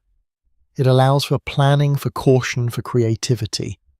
But it also introduces something more complex, the possibility of fear without immediate cause. Some specialists suggest that this capacity may have influenced early storytelling, as imagined scenarios became shared ideas.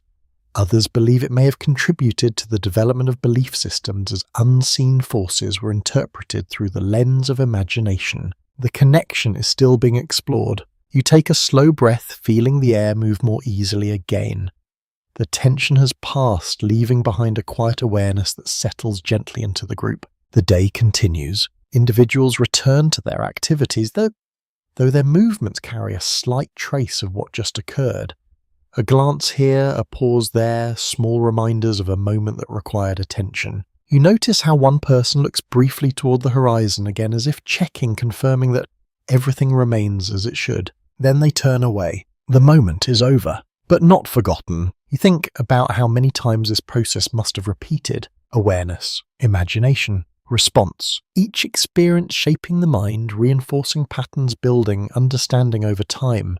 And you begin to see how fear is not just a reaction. It is part of a larger system, one that connects perception, memory, and anticipation. You look across the landscape. The light is stronger now, the shapes clearer, the world feels more open. And yet beneath that openness, there is always the possibility of something unseen, something imagined, something anticipated. You take another steady breath, letting your body relax fully once more, and your gaze drifts across the group as they move quietly through the beginning of the day. Within them, something continues to develop, not just the ability to act, but the ability to imagine, and with it the quiet emergence of fear possibility and the stories that may one day grow from both. The light continues to spread across the land, soft and gradual, until the darkness of night becomes a memory rather than a presence. The sky shifts into pale tones and the ground around you takes on clearer detail. What felt distant before now feels close and defined. The group moves quietly through the early morning. Some gather near the edge of the clearing, others remain where the fire once burned, now reduced to a faint trace of warmth beneath a layer of ash. There is no rush, only a steady unfolding of activity shaped by habit and need. You walk a short distance away, drawn by something subtle, a change in the ground. The soil here appears disturbed, uneven, in a way that feels different from simple movement or natural shifting. As you step closer, you notice a shallow depression, its edges smoothed by careful hands rather than time, and within its stillness. You pause. The air feels quieter here, as if sound itself has softened. Nearby, a small group has gathered. Their posture is different from before, more contained, more focused.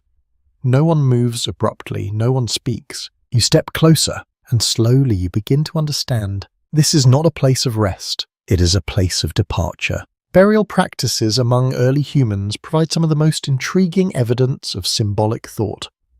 Archaeological discoveries reveal that some individuals were intentionally buried, sometimes accompanied by objects such as tools, pigments, or animal remains. These findings suggest that early humans may have held ideas about death that extended beyond the immediate moment, but the meaning behind these practices is still uncertain. You stand at the edge of the shallow space, your gaze lowering gently. The form within is still, covered partially with earth but not fully.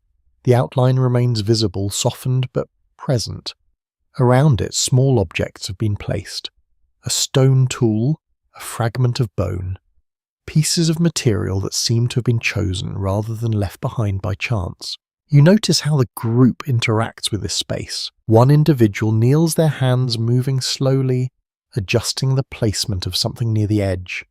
Another sits nearby, their posture still, their gaze fixed downward. There is no visible expression of grief in the way you might expect. No dramatic gestures, no outward display. But there is presence, and that presence feels intentional. Some researchers suggest that these early burial practices indicate a growing awareness of mortality, an understanding that life ends but leaves something behind. Others propose that such actions may have served practical purposes such as protecting the group from predators or maintaining hygiene.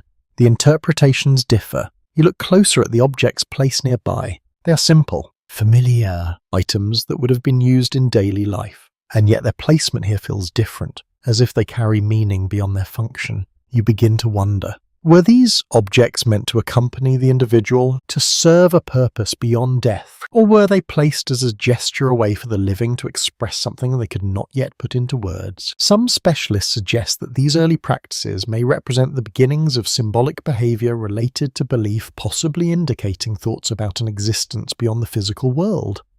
Others caution that such conclusions may extend beyond what the evidence can fully support. The question remains open. You notice a faint mark on the ground nearby, a pattern drawn lightly into the soil. Not elaborate, not detailed, but deliberate, lines that intersect in a simple formation as if someone paused here and left a quiet imprint of thought. You feel a gentle stillness settle within you. Because this moment carries a different weight from what you have seen before, this is not about survival. Not directly. This is about meaning. The recognition that something has changed, that someone who was once part of the group is no longer present in the same way. You step back slightly, giving space. The group remains gathered, their movements minimal, their attention focused on the place before them. You notice how one individual reaches out, briefly touching the ground near the form, then withdrawing their hand slowly. The gesture is small, almost invisible. But it feels important. You think about how early humans may have understood death. Did they see it as an end, a transformation, something else entirely? Without language as you know it, these ideas would have taken different forms, shaped by experience and perception rather than explanation. Some researchers propose that the concept of death may have developed gradually influenced by observation and memory. Others suggest that even early humans may have had some sense of continuity, a belief that something persisted beyond physical absence. There is no clear answer. You take a slow breath, the air feeling slightly warmer now as the morning continues to unfold. The light grows stronger, illuminating the space, more fully revealing details that were hidden in shadow. The shallow ground, the objects, the stillness at the center. You realize that this moment, quiet as it is, represents a significant shift in human experience. The ability to recognize loss, to respond to it with intention, to create a space that acknowledges it. You glance once more at the group. They remain calm, present, connected not only to one another, but to the memory of the one who is no longer there. And within that connection, something new begins to take shape. A way of understanding the world that goes beyond immediate survival. A way of holding on to something that cannot be seen or touched. You step back further now, allowing the space to remain undisturbed. The group will continue. The day will move forward, but this moment will remain part of the quiet story unfolding here. You take one last look at the shallow resting place, then turn your gaze outward toward the growing light of the morning. And as you walk gently away, you carry with you the sense that this simple act, this quiet recognition of death, holds questions that we are still trying to answer. The morning light continues to strengthen, spreading across the land in soft, even tones. The place you just left behind fades gently into the background, not forgotten, but absorbed into the quiet flow of the day. The group begins to move again, slowly, naturally, as if guided by a rhythm that needs no explanation. You walk with them. The ground feels warmer now beneath your feet, touched by the first true light of the sun. The air carries a faint scent of dry grass and distant water mixed with the lingering trace of ash from the fire. Around you, the landscape opens, revealing more detail than it did in the night. Small movements begin. Someone gathers a few items left near the fire. Another walks toward a nearby patch of vegetation, scanning carefully. The group spreads slightly, not far, but enough to create space for different tasks. And as you move among them, your attention returns to something that has been forming quietly beneath everything you have seen. The emergence of language, not just sound, but structured meaning. You notice two individuals walking side by side. Their movements are calm, their pace steady. As they move, one produces a series of sounds softer than before, but more patterned. The other responds. There is a rhythm to it. Not random, not entirely instinctive. It feels more refined than the exchanges you observed earlier in the night. You slow your steps, listening carefully. The sounds are still simple, but they seem to carry consistency. A repeated tone, a familiar sequence, something that suggests shared understanding. The origins of language remain one of the most complex questions in human evolution. Linguists and anthropologists have proposed many theories ranging from gradual development through gesture and sound to more rapid changes linked to biological adaptations. No single explanation fully accounts for how language came to be. You walk a little closer. The two individuals pause briefly. One gestures toward the ground, pointing at something small, a stone, a plant. It is not immediately clear, but the gesture is paired with a sound. The other looks, responds, and then produces a similar sound. You feel something is shift, because this is not just reaction, it is association. A sound linked to something in the world, a shared reference. You watch as they continue walking, their exchange ongoing but unforced. There are pauses, changes in tone, moments where one leads and the other follows. It feels like the early shape of conversation. You think about how difficult it must have been for language to develop. The need to connect sounds with meaning, to remember those connections, to share them with others in a consistent way. Some researchers suggest that language may have evolved from gestures first, with vocal sounds gradually taking on greater importance. Others believe that vocal communication may have played a central role from the beginning, supported by changes in the vocal tract and brain. The discussion continues. You notice how the rest of the group also engages in similar exchanges, though not all at the same level. Some individuals rely more on gestures, others use more varied sounds. There is no single system, only a gradual unfolding. You hear a short sequence repeated several times each with slight variation. The pattern seems familiar to those listening, even if its meaning is not clear to you. It is enough. Understanding does not require perfection, only consistency. You begin to see how this could grow over time, small patterns becoming more stable, sounds gaining meaning through repetition, associations forming and strengthening, and with that something else becomes possible. The sharing of ideas, not just immediate needs, but memories, plans, possibilities. You notice one individual pause and look toward the horizon where the land stretches outward. They produce a sound, then gesture in that direction. Another responds, nodding slightly as if acknowledging the reference. It feels like a simple exchange, but it carries weight, because it suggests the ability to refer to something beyond the immediate moment, to point toward a place, to share awareness of something not directly in front of them. Some specialists propose that this ability, often called displacement, is a key feature of language, allowing communication about things that are not present. Others continue to explore how and when this ability emerged. You walk slowly, letting your attention drift between the sounds and the movements around you. The group continues to function smoothly, actions coordinated without confusion, understanding shared without explanation, and within that language continues to form, not suddenly, not completely, but steadily. You think about how different this is from modern speech, the complexity of words, grammar and structure that you are used to, and yet everything begins here, with small sounds, simple associations, gradual refinement. You notice a brief moment of confusion. One individual produces a sound pointing toward an object. Another looks in a different direction, misunderstanding the reference. There is a pause, then an adjustment. The sound is repeated, slightly altered, the gesture clarified, and this time the understanding aligns. It is not perfect, but it works, and that is enough. You realize that language, like everything else you have seen, is shaped through repetition and correction, through shared experience, through the slow building of patterns that become more stable over time.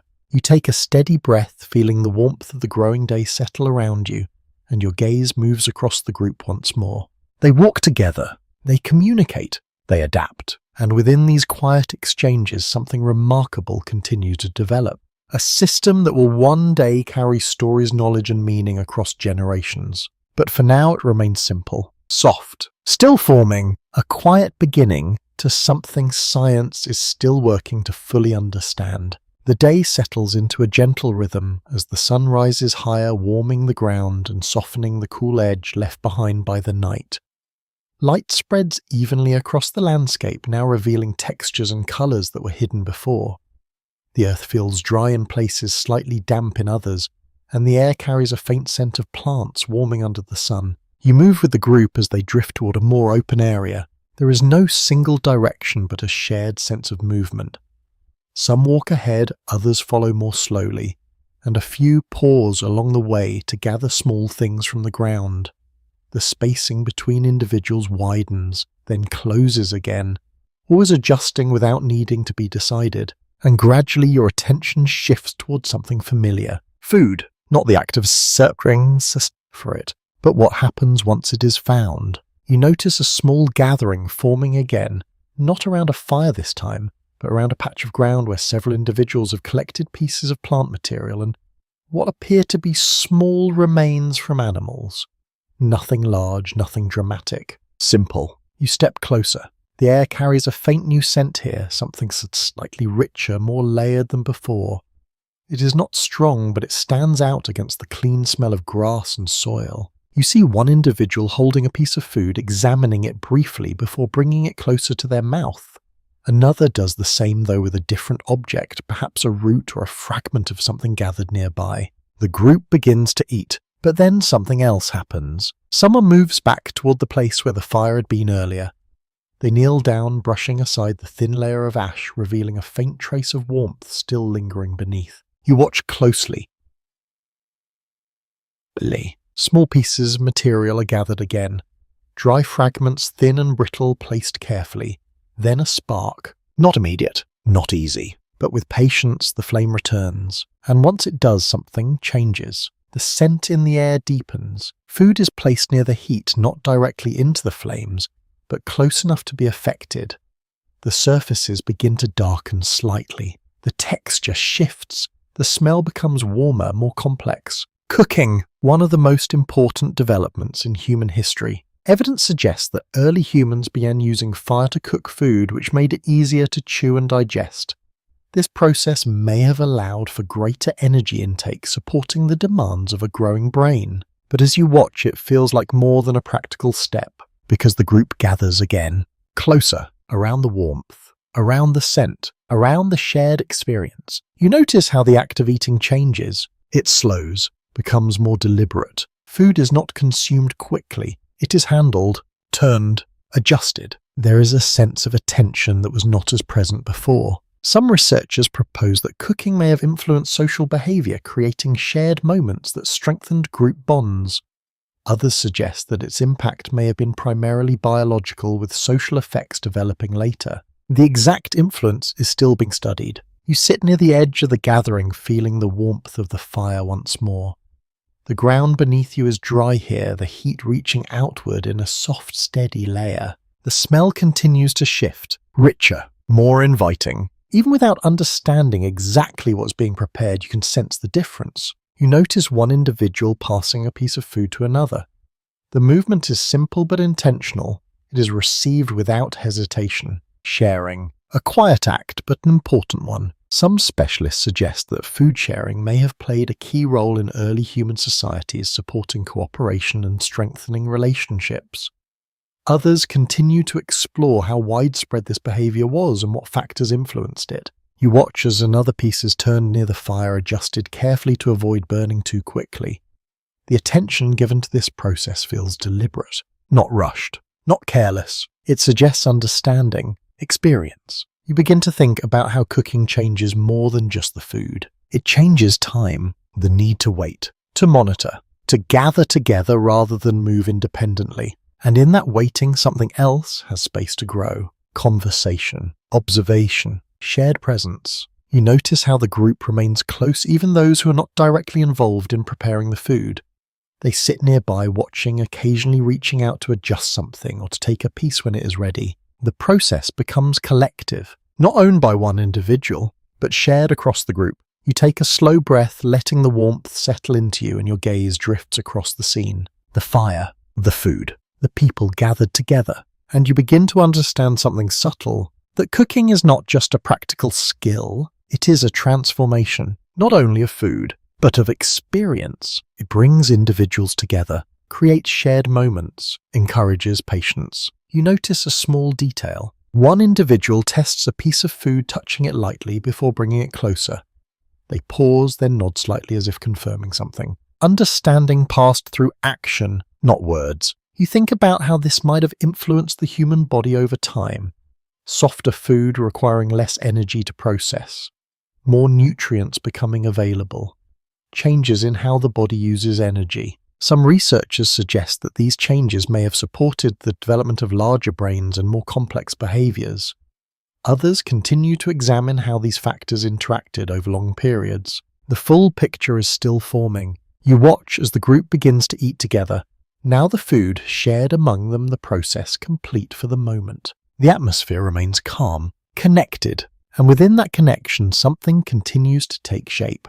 Not loudly, not dramatically, but steadily, a shift in how humans relate to both the world and each other. You take one last look at the fire as it burns softly beside you, and you realize that this simple act, preparing food together, holds layers of meaning that extend far beyond what can be easily measured. The warmth of the fire lingers even as the meal comes to a quiet close. The group does not rise all at once. Instead, there is a gentle slowing, a pause that seems to stretch between one activity and the next. Some remain seated, their hands resting loosely in their laps. Others shift slightly, looking out across the open land as the day settles into its steady brightness. You sit with them, noticing how the rhythm of the morning has softened. The urgency of hunger has passed. The need to prepare has faded, and what remains is something quieter. Routine, not written, not spoken, but repeated. You begin to observe the patterns more closely. One individual moves toward a familiar patch of ground, gathering small items that seem to have been left there intentionally. Another walks along a path that is not marked yet, clearly remembered their steps following a route that feels practiced. The group spreads out again, not randomly, but with a kind of natural order. Each movement connects to something that came before. You follow one of them for a short distance. Their pace is steady, their attention focused but relaxed. They pause at certain points, examining the ground, picking up small objects, then moving on. It feels less like searching and more like returning. Returning to places, to actions, to habits. Over time, repeated behaviors begin to form patterns, and those patterns can become the early foundations of culture. Anthropological studies suggest that even in small groups, consistent ways of doing things can emerge, shaping how individuals interact with their environment and each other. Yet the origins of these patterns are not always clear. You watch as the individual you are following kneels, briefly adjusting something on the ground. It could be a tool left behind earlier, or perhaps a small collection of useful materials. They make a small change, then stand again, continuing on without hesitation. There is no pause to question, no need to decide. The action feels known. You begin to notice similar patterns across the group. Certain areas are used repeatedly. Certain movements appear again and again, not identical, but familiar. You return your attention to the center of the clearing. The remains of the fire are still there, though now reduced to ash and faint warmth. One person approaches it, brushing aside the surface, checking beneath as if confirming that something remains. Then they leave it, not abandoning it, but trusting that it will be used again. This continuity feels important, the idea that certain places and actions hold meaning beyond a single moment. You think about how in modern life, routine structure much of what we do.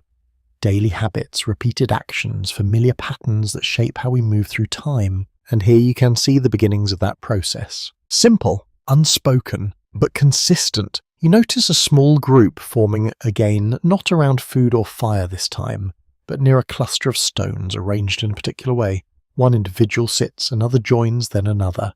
They do not speak, but their presence together feels intentional. Perhaps this is a place they return to often. A place where certain activities happen, or simply a place that feels familiar. Some researchers propose that early humans may have developed repeated use of specific locations, creating what could be considered early forms of place-based behavior.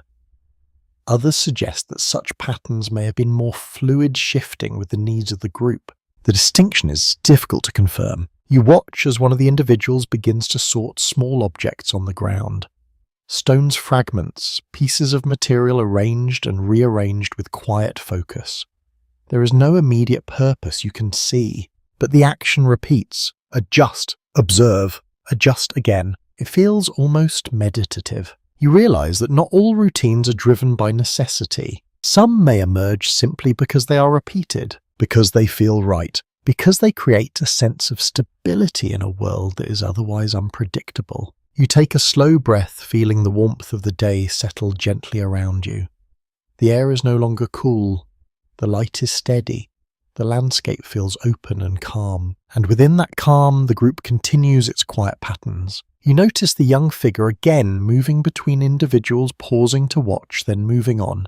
Their actions are less structured, but even they begin to follow certain paths, certain repeated behaviors. learning not just skills, but patterns. You think about how culture in its earliest form may have begun like this, not as something defined, but as something lived, repeated actions becoming familiar, familiar actions becoming expected, and over time those expectations shaping how individuals behave. Some scholars suggest that culture is one of the defining characteristics of humanity, allowing knowledge and behavior to be passed down through generations. Others continue to explore how early these patterns began to form and how consistent they may have been across different groups. You look around once more. The group moves through the day with quiet confidence, not because everything is known, but because enough is familiar, and that familiarity provides a kind of comfort, a sense of place. You sit there for a moment, letting the scene settle in your mind. The repeated movements, the shared spaces, the quiet rhythms that guide behavior without needing to be explained. And you begin to understand something gentle. That human evolution is not only shaped by change, but also by repetition, by the things that stay the same long enough to become part of who we are. You take a steady breath, letting it ease through you, and your gaze drifts across the group as they continue their routines, each action connecting to the next in a quiet, continuous flow. And within that flow, something lasting begins to take form. Culture. The day moves forward with a quiet steadiness, and the patterns you have been noticing continue to unfold without interruption. The group shifts gently between activities, never rushing, never stopping completely. Each action seems to lead naturally into the next, as if guided by something unspoken yet understood. You walk slowly through the clearing, your attention drifting across the ground. At first, nothing stands out, just soil, stones, fragments of plant material. But then you begin to notice something different. Marks, small at first, almost easy to overlook or overlook. Lines pressed into the ground, not deep but deliberate. They cross over one another in simple ways, forming shapes that do not seem random. You crouch slightly, bringing your gaze closer. There is intention here. You follow the lines with your eyes. A curve, a short straight mark. Another curve intersecting the first. It does not resemble anything clearly, not an animal, not a tool, but it feels like it means something. You glance around. Nearby, one individual sits with a small stick in hand, moving it slowly across the soil. Their motion is careful, controlled, repeating certain patterns while adjusting others. They pause occasionally, looking at what they have made, then continue. This is not functional in the way tools are, not immediately useful for gathering or building, and yet it continues. Archaeological evidence from various sites shows early examples of abstract markings, including engraved lines on bone, stone, and other materials. These markings are often simple, repetitive, and difficult to interpret. Their purpose remains uncertain. Some researchers suggest they may represent early symbolic thinking, a way of expressing ideas or patterns that go beyond immediate survival. Others propose they could be the result of repetitive motion without deeper meaning. The question remains open. You watch as the individual presses the stick into the ground, again drawing a new line beside the others. This time the line is longer, extending beyond the previous pattern. They pause, look, then add another. You begin to sense a rhythm, not just in the movement, but in the creation, a repetition that feels intentional, as if the act itself matters regardless of the final shape. You shift slightly, feeling the warmth of the ground beneath you, now fully touched by the sun. The air is calm, carrying only the faint sounds of movement from the rest of the group. And here in this small space, something different is happening. The creation of marks that do not directly serve survival. Marks that may carry meaning, or may not. You notice another individual approach, standing nearby, watching. They do not interrupt. They simply observe, their gaze moving across the lines in the soil. After a moment, they kneel down as well and begin to add their own marks. The patterns overlap, intersect, grow more complex. Still simple, but layered. You feel a quiet sense of curiosity rise within you, because this could be something important, or it could be nothing more than movement repeated without intention. And that uncertainty is part of the mystery. Some specialists suggest that these early markings may represent the beginnings of symbolic communication, the ability to use signs to represent ideas or concepts. Others caution that without clear context, it is difficult to assign meaning to such patterns. The interpretations differ. You watch as one of the individuals traces over a previous line, reinforcing it, making it more visible. Another adds a series of shorter marks beside it, almost like a sequence. There is variation now, not random, but not fully structured either. You begin to wonder, are these marks shared? Do they mean the same thing to each person, or does each individual see something different? Some researchers propose that early symbols may have had personal meaning before becoming widely shared. Others believe that shared meaning may have developed gradually as certain patterns were repeated and recognized across groups. There is no clear answer. You reach out and lightly touch the ground near the markings. The soil is soft, slightly warm, easily shaped. It would not take much effort to create these lines, and yet they persist. The act continues. You notice how the individuals occasionally pause looking at the patterns they have created, as if considering them. Then they continue adding, adjusting, refining. It feels thoughtful, not rushed. You think about how symbols in modern life are everywhere. Words, numbers, signs that carry meaning far beyond their physical form. And here you may be seeing the earliest hints of that process. The idea that something can stand for something else. A mark representing an idea. A shape carrying meaning. You glance around the clearing again. Most of the group continues with their routines, unaware or uninterested in this small activity. And yet for those engaged in it, the focus remains strong. You take a slow breath, letting the moment settle. Because whether these marks carry meaning or not, the act of creating them suggests something important. The ability to move beyond immediate function. To engage in something that does not directly serve survival. To explore. To express. You watch as one of the individuals leans back, slightly examining the pattern as a whole. There is no clear conclusion, no final form, just a series of lines, and yet they remain visible, intentional. You stand slowly, your gaze lingering on the markings one last time. The sun continues to rise, the day moves forward, and within this quiet moment something subtle has appeared, not fully understood. Not clearly defined, but present, the beginning of symbols, or perhaps simply the beginning of asking what something could mean. The sun has risen fully now, casting a soft, even light across the landscape. The clearing feels warmer, more open, and the quiet patterns of activity continue without interruption. The marks in the soil remain behind you, slowly blending back into the ground as footsteps pass over them and the breeze shifts the surface. You walk a little further from the centre. The sounds of the group grow softer, replaced by the gentle movement of wind through grass and the distant call of something unseen. The land stretches outward wide and steady, offering space without direction, and as you move, your attention is drawn toward a small gathering nearby, not centred around tools, not around food, but around a person. They sit slightly elevated on a patch of ground, their posture relaxed but focused. A few others sit nearby, facing them, their attention steady, their bodies still in a way that feels different from simple rest. You slow your steps. Something is happening. The individual at the centre begins to produce sounds, not like the shorter exchanges you heard before. These are longer, more fluid, connected. There is a rhythm to them, but also variation rising and falling in a way that feels intentional.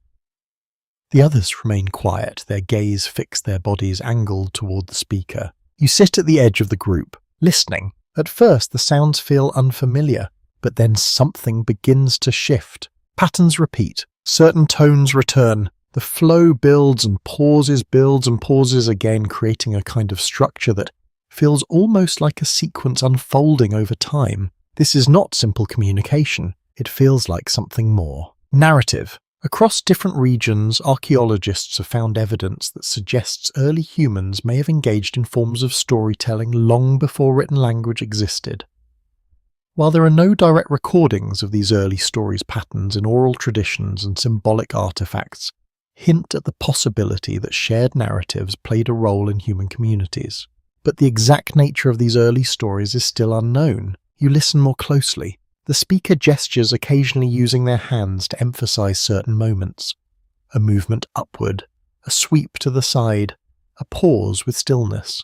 The others respond in subtle ways, a shift in posture, a slight lean forward, attention tightening and relaxing in rhythm with the sounds. You begin to feel drawn into it, not because you understand the meaning, but because you can sense the structure, the flow of something being shared. You notice how the speaker pauses at certain points, holding the silence just long enough before continuing.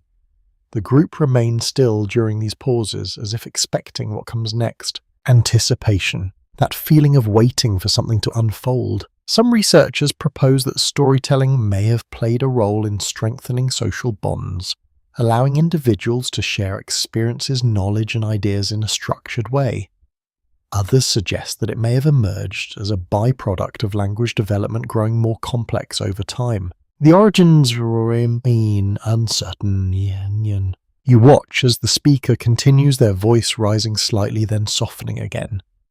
The gestures become more expressive, then settle back into stillness. There is a rhythm here that feels almost like memory, as if something is being recalled and reshaped at the same time. You wonder what is being shared: a memory of a hunt, an encounter, a place, or perhaps something imagined, something that exists only in thought. Some specialists believe that storytelling may have allowed early humans to explore ideas beyond immediate experience, creating shared understandings that extended across time.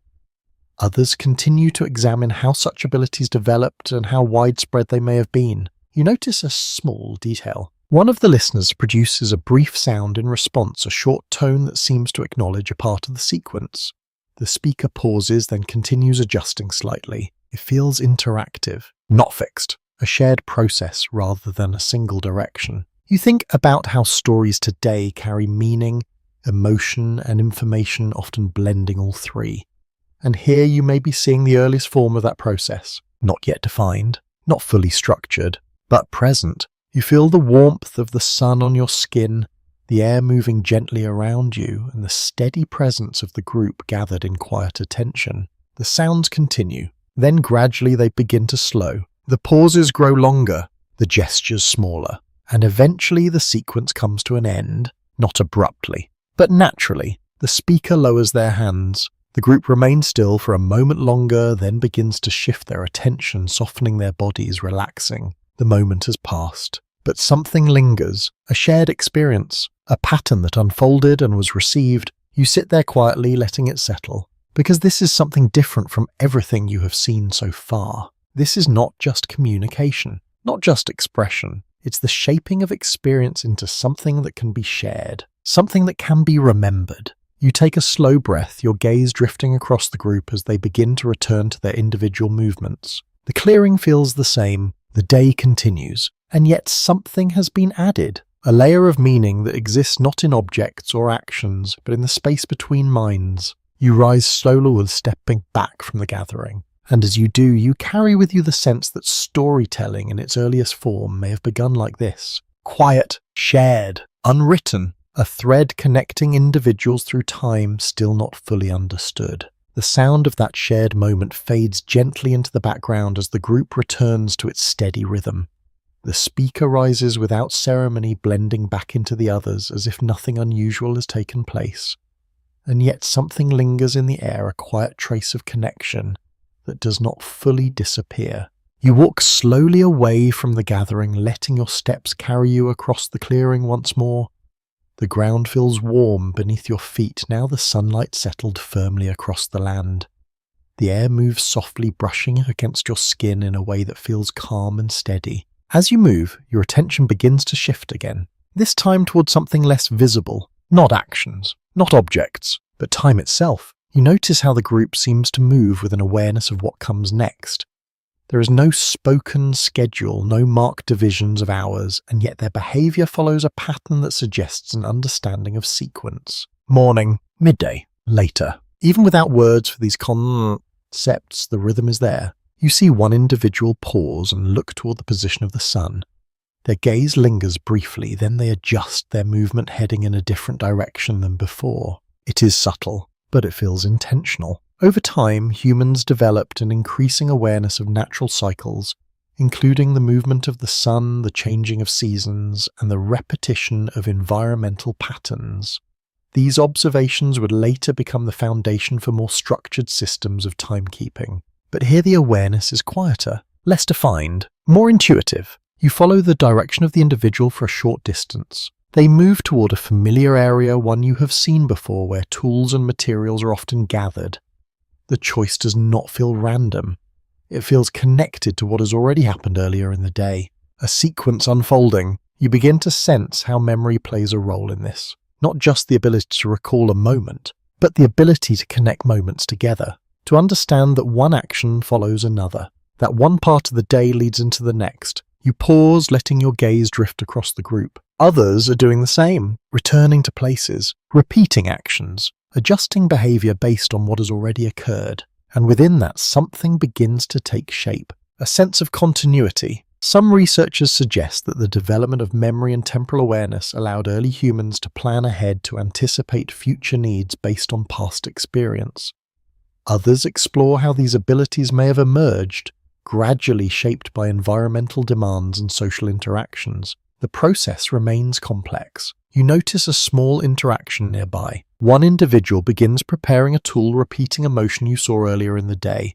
Another watches briefly, then turns away as if recognizing that this action belongs to a certain time or context. It is not spoken, but it is understood. You feel a quiet clarity in that moment, because this suggests more than memory. It suggests expectation. The idea that certain things happen at certain times, even without measuring those times precisely. You think about how in modern life time is divided into exact units, hours, minutes, seconds, structured, measured, controlled, and here time feels different, flowing, continuous, defined not by numbers but by experience. You notice how the light has shifted slightly since you began walking. The sun has moved higher, the shadow shorter. The warmth on your skin feels stronger now. And yet no one marks this change directly. They respond to it, without needing to define it. You take a slow breath, letting the warmth settle into you, and your thoughts drift gently. Because the awareness of time is not just about tracking the day. It is about understanding change, recognizing that things move, that moments pass, that the present is connected to both past and future. You watch as one individual gathers a small number of items and sets them aside, not using them immediately, but keeping them nearby. Preparation. A quiet sign of looking ahead. Some specialists suggest that the ability to plan for the future represents a significant development in human cognition requiring memory, imagination, and an understanding of cause and effect. Others continue to examine how early this ability appeared and how consistently it was used. You notice the young figure again. They move with less structure, their attention shifting more freely. And yet even they begin to follow certain patterns, returning to familiar places, repeating actions that have already been learned. Time is shaping them too, not through instruction, but through experience. You feel a gentle stillness settle within you as you take in the scene. The movement of the sun, the repetition of actions, the quiet understanding that the day will continue in a certain way. And you begin to understand something subtle. That time as experienced here is not something separate from life. It is woven into it, felt through the body, through light, through memory. You look across the landscape once more. The group continues its quiet flow of activity. The day moves forward, and within that movement the awareness of time continues to grow, not as a measured system, but as a lived experience. A quiet thread connecting each moment to the next, still not fully explained yet always present. The warmth of the day settles more fully around you as the sun climbs higher, and the quiet rhythm of activity continues without interruption. The group moves in familiar patterns, their actions steady and unforced, shaped by repetition and experience. You walk slowly through the clearing, letting your attention drift. At first nothing feels different. The same movements, the same soft sounds, the same calm flow of the day. But then you notice something unsubtle. A shift in expression, not in everyone, just in a few. One individual sits slightly apart, their posture, still their gaze lowered. Their hands rest loosely against the ground, unmoving, while the others continue their tasks nearby. You pause, watching. There is no immediate reason for this stillness, no clear action being taken, and yet it feels meaningful. You step a little closer, careful not to interrupt. The individual remains quiet, their breathing steady, their presence calm but withdrawn in a way that feels different from simple rest. You begin to notice other small changes. Another person glances toward them briefly, then looks away. A second glance follows a few moments later. There is awareness, but no direct response. You feel a quiet curiosity rise within you, because this is not just behavior. It feels like emotion. Emotions, as we understand them today, are complex and deeply embedded in human experience. While basic emotional responses are present in many animals, the depth and range of human emotions appear to have expanded over time, but how that expansion occurred remains difficult to fully trace. You watch as the individual finally shifts slightly, their hand moving across the ground in a slow, absent motion. Their gaze remains lowered, their attention inward. It feels reflective, not reactive, and that distinction matters. Some researchers suggest that early humans may have developed increasingly complex emotional lives as social structures grew more intricate. Others propose that emotional depth may have roots that extend much further back, evolving alongside basic survival instincts. The exact pathway is still being explored. You sit down nearby, not too close, allowing space. The ground is warm now, the sun fully presents the air, carrying a gentle stillness. Around you, the group continues its activities, though their movements seem to soften slightly in this area, as if responding without needing to act. You notice a small interaction. One individual walks past the seated figure, slowing just slightly as they do. Their gaze lingers for a brief moment before they continue. No words, no gestures, but something is acknowledged. You think about how emotion connects individuals, not always through action, but through awareness, the ability to sense something in another person, to recognize it even without fully understanding it. You look again at the seated figure. Their posture has not changed much, but there is a subtle shift in their breathing, a deeper inhale, a slower exhale, as if something is being processed. You begin to wonder what early humans felt in moments like this. Did they experience sadness as we understand it? Reflection, a sense of loss or longing. Some specialists suggest that emotional experiences may have become more nuanced over time, influenced by memory, social bonds, and growing cognitive complexity. Others continue to question how these experiences were expressed without language. The answers remain incomplete. You notice the young figure again. They approach slowly, their movements less energetic now. They stop a short distance away, watching quietly. Their usual curiosity seems tempered, replaced by something softer. They do not move closer. They do not interrupt. They simply remain present. And that presence feels important because it suggests recognition, not just of behavior, but of feeling. You take a slow breath, letting the warmth of the air settle around you, and your thoughts drift gently. In modern life, emotions are often named, categorized, explained. But here they exist without those structures. Felt, experienced, shared in quiet ways. You notice how the seated figure finally lifts their gaze slightly, looking out across the clearing rather than down at the ground. The movement is small, but it marks a shift, a return. Not complete, but beginning. Another individual sitting nearby adjusts their position slightly, turning just enough to face them more directly. Again, no words are exchanged, but something passes between them, understanding, or perhaps simply awareness. You begin to see how emotion might have shaped early human relationships, not just through visible actions, but through subtle shifts, shared moments of stillness, quiet acknowledgement. Some researchers propose that empathy, the ability to recognize and respond to the feelings of others, may have played a significant role in the development of human social groups. Others continue to explore how this ability evolved and how it influenced cooperation and communication. The process is still not fully understood. You look around the clearing once more. The group continues its gentle flow of activity. The sun remains steady above. The air is calm. And within this calm, emotions move quietly, shaping behavior in ways that leave little trace behind. You take another slow breath, letting it ease through you, and your gaze returns briefly to the individual who now sits a little more upright, their attention slowly reconnecting with the world around them. The moment passes, but its presence lingers. A reminder that human evolution is not only about tools, language, or survival, but also about feeling, and the quiet ways those feelings connect us to one another. The warmth of the afternoon settles gently across the land, and the quiet flow of the group continues without interruption. Movements remain steady, shaped by familiarity, by the repetition of actions that no longer require thought. And yet as you walk slowly through the clearing, something begins to feel different. Not in what people are doing, but in how they are doing it. You notice a pause. One individual stands still for a moment, holding an object in their hand without using it. Their gaze drifts outward, not fixed on anything specific, but not entirely unfocused either. It feels like a moment of wondering. You slow your steps, watching, because this kind of pause is different from rest. It's not about the body, it is about the mind. You stand nearby, letting the stillness settle. The individual turns the object slightly in their hand, then stops again. Their attention seems to move inward as if considering something that is not directly in front of them. You begin to sense a question forming, not spoken, not defined,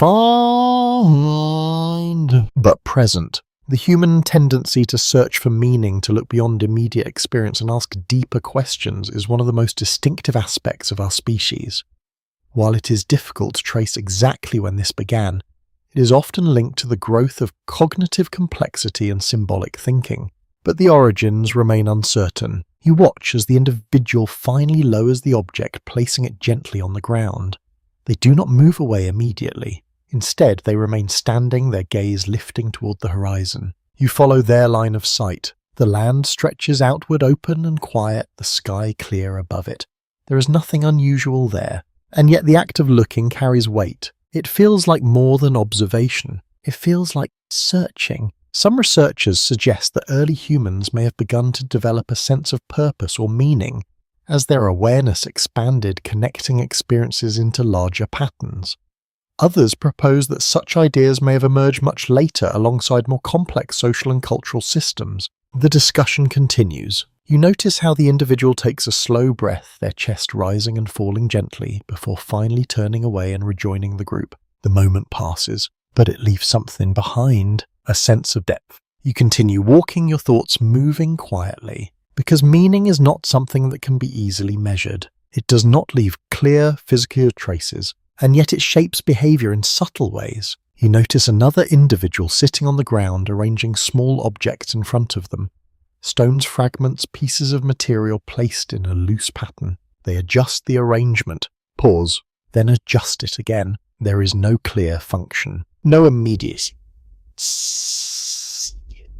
But the attention given to the task suggests that it matters. You crouch slightly observing. The pattern is not symmetrical, not precise, but it is deliberate. You begin to wonder if this too is part of the search for meaning, the desire to create order, to find patterns, to make sense of the world. Some specialists suggest that the human mind naturally seeks patterns even where none exist as a way of understanding and predicting the environment.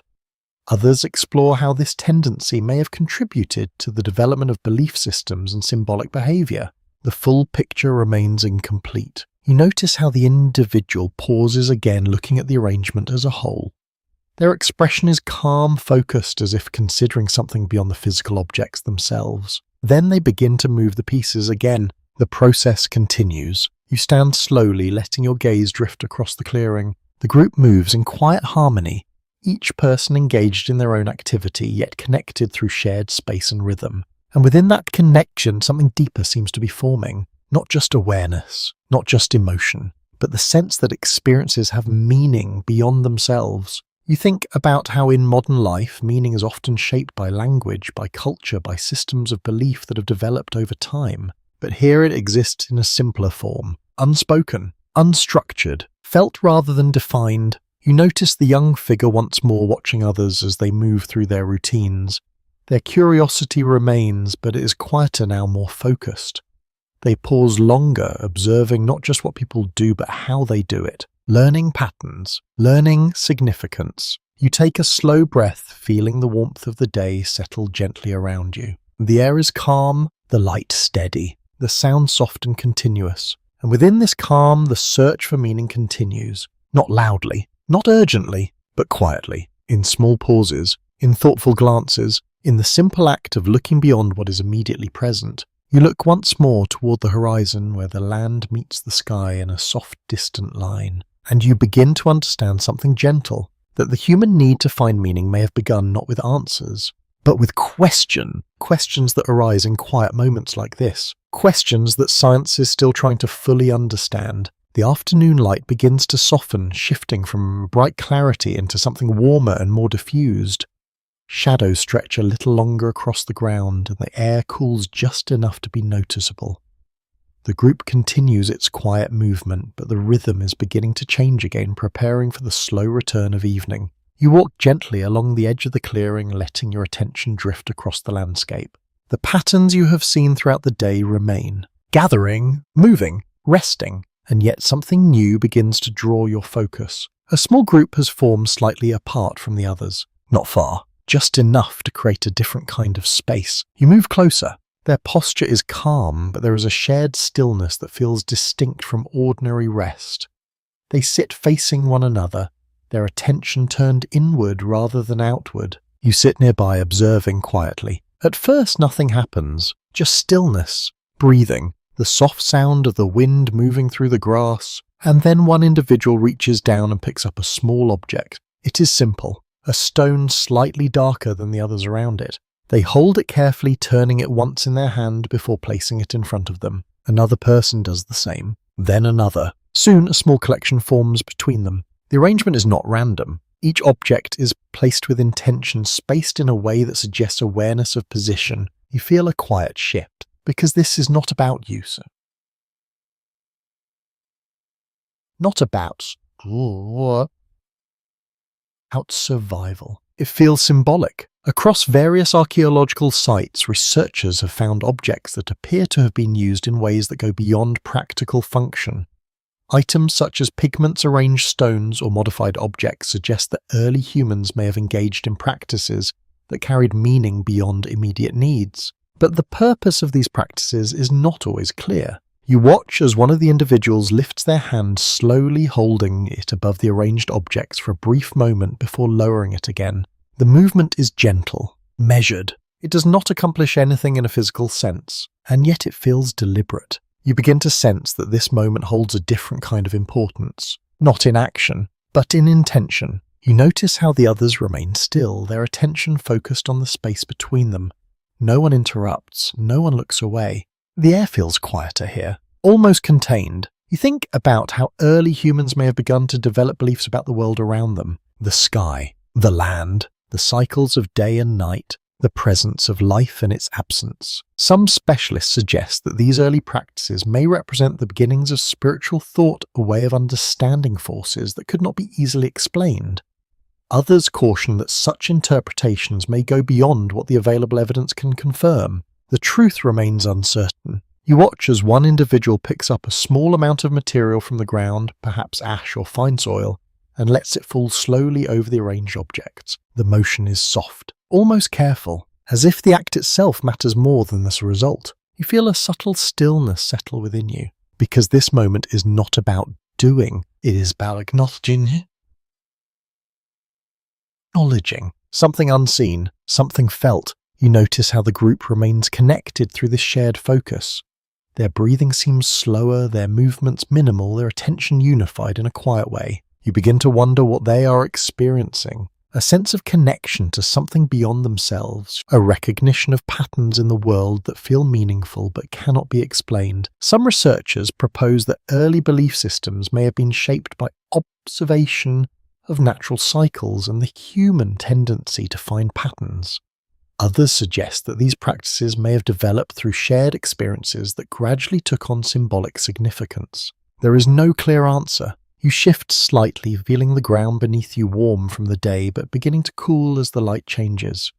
The sky above takes on the softer toned, hinting at the approach of evening. The group continues their quiet arrangement, adding, adjusting, pausing, each movement small but intentional. You notice the young figure again standing at a distance watching.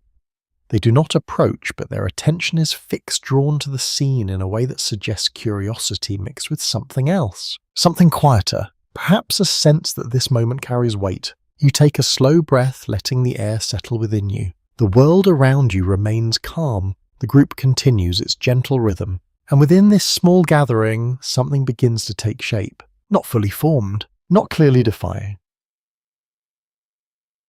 but present, a way of relating to the world that goes beyond immediate experience, a way of holding meaning in objects, in actions, in shared attention. You look once more at the arranged stones, the soft layer of material resting over them, the stillness of the group surrounding them, and you begin to understand something subtle. That belief does not begin with certainty. It begins with feeling, with the sense that something matters even if you cannot fully explain why. You rise slowly, stepping back from the gathering, allowing the moment to remain undisturbed. The day continues to shift toward evening. The light softens further, and within this quiet transition, the early seeds of belief continue to form, carrying questions that remain with us even now. The light of the afternoon begins to soften, further easing into a warmer tone that stretches gently across the land. Shadows lengthen quietly, and the air carries a faint coolness that hints at the return of evening. The group moves through this transition without urgency, their actions slowing their attention, becoming more inward. You walk across the clearing, noticing how the energy has shifted once again. There is less movement now, more gathering, more stillness, and then you hear it, a soft repeated sound. Not speech, not quite, a rhythm. You turn toward it. Near the edge of the clearing, a few individuals sit close together. One of them taps lightly against a piece of wood or the stone, creating a steady beat. Another joins in using a different object, producing a softer, deeper tone. The sounds overlap. Not perfectly, but in a way that feels intentional. You move closer and sit nearby. The rhythm continues. Tap, pause, tap, tap, pause. There is variation, a slight change in speed, a shift in intensity, but the pattern remains. You feel something settle within you as you listen. Because rhythm has a way of drawing attention without demanding it, it fills the space gently. You notice how others begin to gather, not all at once. Gradually, some sit, some stand, their attention drawn toward the wind. And then something else begins. A low vocal tone joins the rhythm. Not words, just sound. Held for a moment, then released. Another voice follows, then another. The tones rise and fall, blending with the steady tapping, creating a layered pattern that feels almost familiar, even without meaning. Across cultures and time, music has been a consistent part of human experience, while physical evidence of early music is limited. Discoveries such as ancient flutes and percussion instruments suggest that rhythmic and melodic expression has deep roots in human history. But how and why it began is still not fully understood. You listen more closely. The rhythm becomes more complex, not structured in the way modern music is, but evolving, shifting as each person adds something new. One individual leans slightly forward, tapping faster for a brief moment before returning to the original pace.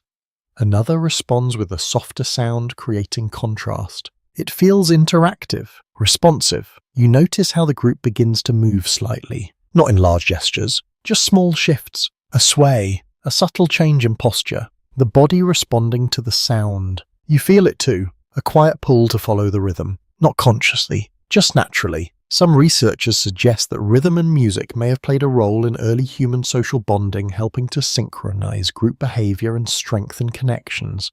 Others explore the idea that music may have emerged as a byproduct of language or emotional expression. The origins remain uncertain. You watch as one individual begins to clap softly, adding a new layer to the sound.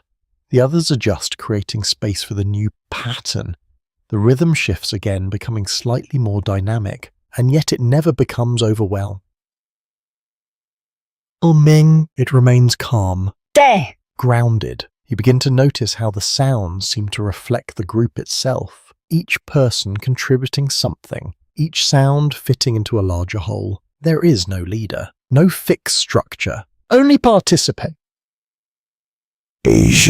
You think about how music today can carry emotion, memory, identity.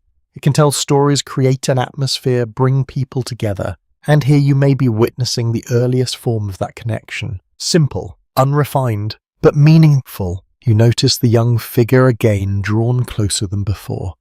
They sit near the edge, watching, then tentatively tapping their hand against the ground in time with the others. Their rhythm is uneven, but it does not matter. They are included. The group adjusts subtly, accommodating the new sound without disruption. You feel a gentle warmth in that moment, because it shows how participation itself is enough. You listen as the sounds continue to evolve. The tapping slows, the vocal tones stretch longer. then shorten, then pause, silence returns briefly, then the rhythm begins again. It is not linear. Not fixed, but flowing. Some specialists suggest that early music may have helped regulate emotions, creating a shared sense of calm or cohesion within a group. Others continue to explore how these experiences may have influenced the development of communication and social behavior. The full story remains incomplete. You take a slow breath, letting the rhythm settle within you. The air feels softer now, the light dimmer, the day moving steadily toward its end. The sounds begin to fade gradually, not stopping all at once, just easing until only a few soft taps remain, then none. The group remains seated for a moment longer, as if holding on to the quiet that follows. And then slowly they begin to move again. The moment has passed, but its effect lingers. You sit there quietly, letting the stillness return, because what you have just experienced is something more than sound. It is connection, shared rhythm, a way of being together without words. You rise gently, your gaze drifting across the group as they return to their evening patterns. And as you do, you carry with you the sense that music in its earliest form may have begun like this. Soft, shared, a quiet expression of something that science is still trying to fully understand. The soft echoes of rhythm fade into the evening air, leaving behind a calm that feels deeper than before. The light continues to dim, turning the sky into gentle shades of gold and grey. The warmth of the day lingers faintly on the ground, but the air has begun to cool again, brushing lightly against your skin. The group shifts once more. Some return to familiar places near where the fire will soon be rebuilt. Others move outward, briefly scanning the surroundings with quiet awareness before drifting back again. The pattern feels known, repeated many times before. You walk alongside them, noticing how naturally they adjust to the changing conditions. The light fades, the temperature drops, and their behavior changes with it. You see one individual gather dry material, selecting peas carefully, testing their texture before placing them together. Another moves toward a cluster of stones, adjusting their position slightly, preparing a space that will soon hold warmth again. Adaptation, not sudden, not dramatic, but constant. Over long periods of time, humans spread into a wide range of environments, from cold regions to warm grasslands and coastal areas. This ability to adjust to different conditions is one of the defining features of our species, allowing survival in places that would otherwise be difficult to endure. But the reasons behind this flexibility are still being examined. You watch as someone pauses, feeling the air with a slight lift of their hand, as if sensing the shift in temperature. They adjust their position, moving closer to where the fire will be. A small decision, but one shaped by awareness. You begin to notice how the group prepares not just for the present moment, but for what is about to come, the return of night. You follow one individual a short distance as they collect materials from a nearby area. Their movements are steady, their attention focused on selecting what is needed, rather than taking whatever is available. Choice again, not random, guided by experience. Some researchers suggest that human adaptability may be linked to cognitive flexibility, the ability to adjust behavior based on changing conditions. Others explore how social learning and shared knowledge contributed to this process. The full explanation continues to develop. You notice how different individuals contribute in different ways. One gathers, another arranges, another watches the surroundings. There is no single role fixed in place, but a distribution of effort that shifts depending on need. You begin to sense that adaptability is not only individual, it is collective. The group responds as a whole, adjusting its behavior in response to the environment. You return to the center of the clearing. The fire is being rebuilt. Small sparks begin to appear again, followed by a growing glow that pushes back the gathering darkness. The warmth returns, gradually spreading outward in a familiar pattern. You sit down nearby, feeling the change immediately. The contrast between cool air and warm light settles into balance. You notice how the group draws closer once more, just as they did the previous night. The pattern repeats, and within that repetition, something feels reassuring. You think about how adaptability does not always mean constant change. Sometimes it means knowing when to return to what works, when to repeat, when to rely on patterns that have already proven effective. You watch as one individual adjusts their position slightly, turning toward the fire to catch more warmth. Another shifts closer to someone else, sharing the space naturally. Small movements, constant adjustments. You begin to see how this flexibility extends beyond physical survival. It shapes behavior, relationships, decisions. You notice the young figure again moving more confidently. Now their actions beginning to reflect what they have observed throughout the day. They gather small pieces of material and bring them toward the fire, placing them carefully without needing to be guided. Learning, becoming action. You feel a quiet sense of continuity in that moment, because adaptability is not just about responding to change. It is about passing on the ability to respond. Some specialists suggest that this transfer of adaptive behavior may have been key to human success, allowing knowledge to accumulate across generations. Others continue to explore how much of this process was conscious and how much emerged naturally over time. The picture remains incomplete. You take a slow breath, feeling the warmth of the fire settle into you once more. The night begins to return. The sky darkens. The first faint stars appear again, and the group settles into a familiar pattern shaped by both change and repetition. You look around the clearing, noticing how everything feels both new and known at the same time. The same actions, the same rhythms, and yet each moment slightly different from the last. You begin to understand something gentle, that human adaptability is not just about surviving in different environments. It is about moving with change while holding on to what remains steady. You let your gaze rest on the fire as it burns softly before you, its light flickering against the growing darkness. And within that quiet balance, the ability to adapt continues to unfold, carrying questions that are still being explored even now. The fire grows stronger as night settles in once again, its glow expanding across the clearing in soft, steady pulses. The air cools around you, and the warmth from the flames becomes more noticeable, wrapping gently around those gathered nearby. The group draws closer, not tightly, but with a quiet understanding of where comfort lies. You sit near the edge of the circle, watching as familiar patterns return. Hands extend toward the heat. Bodies turn slightly to face the light. Movements slow, becoming more deliberate as the day comes to an end. And then your attention shifts to the tools. They are no longer scattered in the same way as before. You notice a small grouping near one side of the fire, arranged with a subtle order. Not perfectly aligned, not formal, but intentional. You move a little closer. The tools vary in shape and size. Some are sharp and thin, others are heavier with rounded edges. A few appear more refined than those you saw earlier. Their surfaces smoother, their edges more controlled. You pick one up gently. It feels balanced in your hand. Not by chance,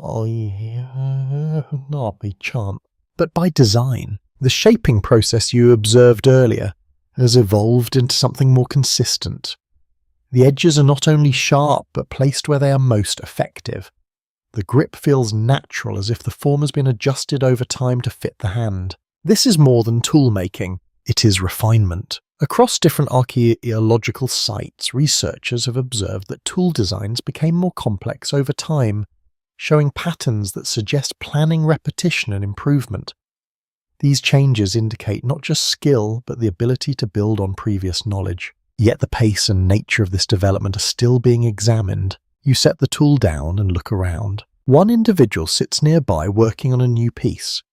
Their movements are slower than before, more precise. They pause, often examining their progress, adjusting their approach with each step. You notice something else. They are not simply copying what they have done before. They are modifying it, trying something slightly different. You watch as they alter the angle of their strike, producing a different kind of edge. They pause, feeling it with their fingers, then continue refining the shape. Experimenting, a small change, but meaningful. Some researchers suggest that this ability to experiment and improve may have been a key factor in the development of early technology. Others propose that these changes may have emerged gradually through repetition and variation rather than deliberate innovation. The distinction remains uncertain. You notice how another individual picks up one of the finished tools, turning it in their hand, examining it closely. They do not speak, but their attention lingers on the object as if considering its form. Then they set it down and pick up another. Comparing, evaluating. You begin to sense a shift, because this suggests not just creation, but judgment. the ability to recognize differences, to prefer one form over another, to understand that some tools work better than others. You feel a quiet awareness settle within you. Because this is the beginning of something larger. The move from simple tools to something closer to technology, not in the modern sense, but in the idea that objects can be improved, refined, made more effective over time. You watch as the group continues their work, some shaping, some observing, some simply sitting nearby, their attention drifting between the fire and the tools. The process is not rushed. There is no urgency, only steady progress. You think about how technologies today feels complex, layered, built on countless innovations, and yet it begins here, with small changes, repeated, tested, shared. You notice the young figure again, sitting closer now, watching the process with focused attention. They pick up a small piece of stone, turning it in their hands, then attempt a simple strike. The result is rough, uneven, but it is a start. An older individual glances briefly, then adjusts the position of the stone, guiding the movement without interrupting the attempt. Learning continues, but now it includes something more. The passing of improvement, not just how to do something, but how to do it better. Some specialists suggest that this accumulation of knowledge may have been a turning point in human evolution, allowing skills and techniques to build over generations.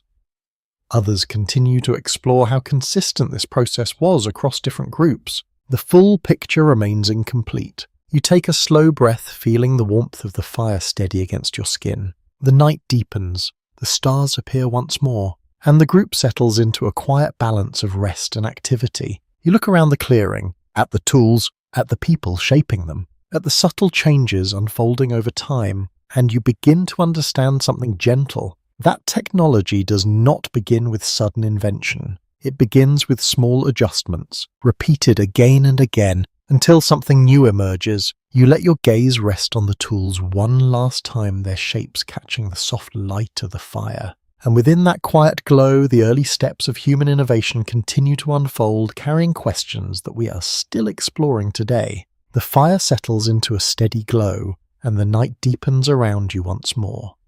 The stars return in quiet patterns above, spreading across the sky, with a calm, distant presence.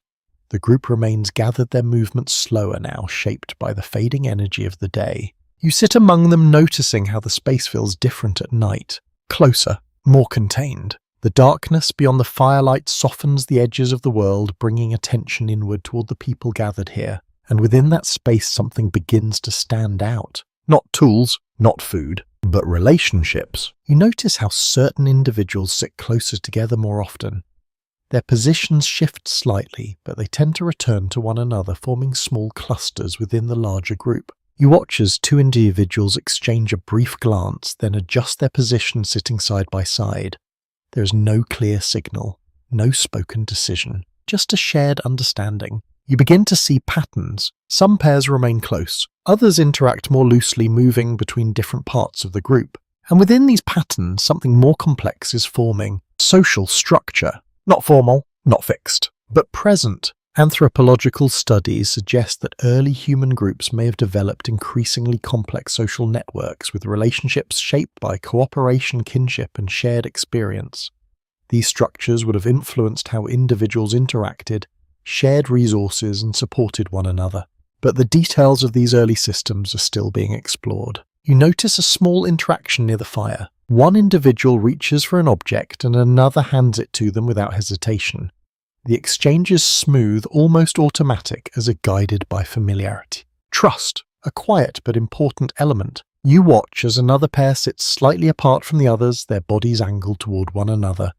Their attention seems more focused, their movements more synchronized. You begin to wonder, are these bonds based on shared experience, on repeated interaction, on something deeper? Some researchers suggest that early humans may have formed strong social bonds that went beyond immediate survival needs, contributing to cooperation and group stability. Others continue to investigate how these bonds were formed and maintained without formal systems. The picture remains incomplete. You shift your gaze across the group. There is variation. Some individuals are more central, interacting with many others. Some remain closer to the edges, observing more than engaging. Each role feels natural, unforced. You begin to sense that social complexity is growing here, not through rules, but through patterns of interaction. You notice how the young figure moves between different individuals, pausing briefly with each before moving on. Their behavior is exploratory but also adaptive, adjusting to the responses they receive. Learning not just actions, but relationships. You feel a quiet awareness settle within you, because this suggests something important. The human mind is not only shaped by the environment, but by other minds. You watch as one individual shifts slightly closer to another, who appears more withdrawn. The movement is small but intentional. They do not speak, they simply share the space. And in that sharing, something is communicated. Presence, support. You think about how modern human relationships are complex, layered with language, culture, and personal experience. And yet the foundation of those relationships may have begun in moments like this. Simple, quiet, based on proximity and awareness. Some specialists suggest that empathy and social understanding may have developed alongside increasing group size and complexity, allowing individuals to navigate relationships more effectively. Others explore how these abilities may have evolved from earlier forms of social behavior seen in other species. The full story is still unfolding. You notice how the group responds to small changes, a shift in posture, a glance, a movement. These subtle cues seem to guide interaction, creating a flow that does not require explicit direction. You begin to understand that communication here is not limited to sound or gesture. It exists in presence, in attention, in the way individuals position themselves in relation to one another. You take a slow breath, feeling the warmth of the fire and the coolness of the night air blend together. The group settles further. Some individuals lean back, their eyes half closed. Others remain upright, watching the fire or the people around them. The patterns continue, quietly, steadily. You look around once more, at the small clusters, at the shifting positions, at the subtle exchanges that shape the group, and you begin to see something deeper. That human evolution is not only about the development of the individual mind, but about the connections between minds, the way people come together, form bonds, create networks of understanding. You let your gaze rest on the group as a whole. The fire glows softly, the night remains calm, and within this shared space the social mind continues to expand, carrying complexities that science is still working to fully understand. The fire burns lower. Now its glow softer, casting gentle light across the resting forms around you.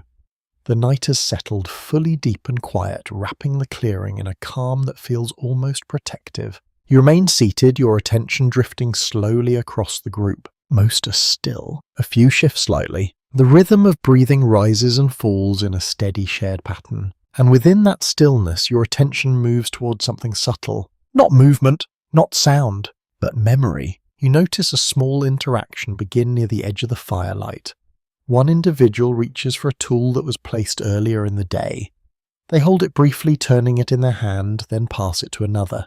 The second person examines it in a similar way, then sets it down. The action is simple, but it carries something more. Recognition, the ability to recall what this object is, how it was made, how it might be used. You begin to see how knowledge moves between individuals, not through written record, not through structured teaching, but through shared experience, through repetition, through observation. Over time, early humans developed ways of passing information across generations without written language.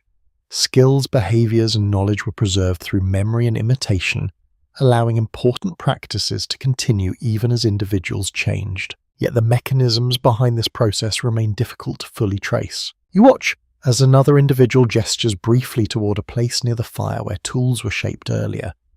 The gesture is small, but it directs attention. A reminder, a connection to something that happened before. The others respond subtly, their gaze shifting in the same direction, acknowledging the reference without needing further explanation. You feel a quiet clarity in that moment, because this is more than memory, it is shared memory, a collective awareness of past actions. You think about how this might have shaped early human groups, the ability to remember not just individually but together, to carry knowledge across time even without physical records. Some researchers suggest that this form of shared memory may have been essential for the development of culture, allowing information to accumulate and persist.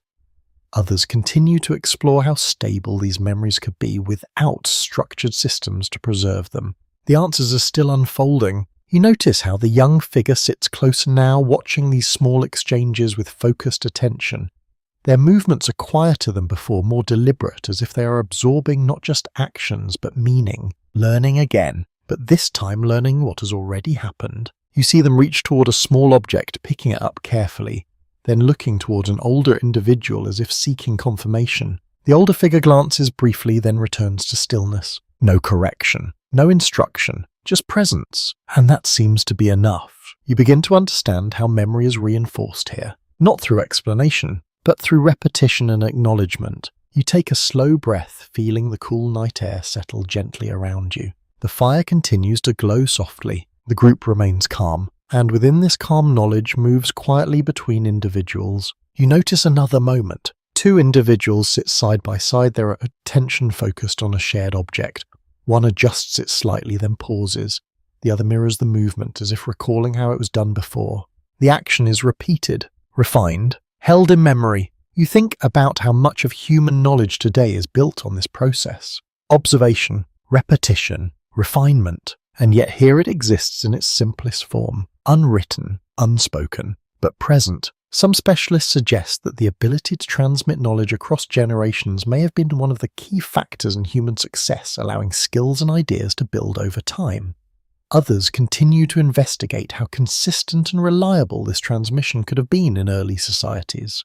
The full picture is still being explored. You look around the clearing once more, at the resting figures, at the quiet exchanges, at the subtle ways in which the past continues to shape the present, and you begin to see something deeper. That memory is not just about recalling what has happened, it is about carrying it forward, allowing it to influence what comes next. You feel a gentle stillness settle within you, as your thoughts slow, matching the calm rhythm of the night.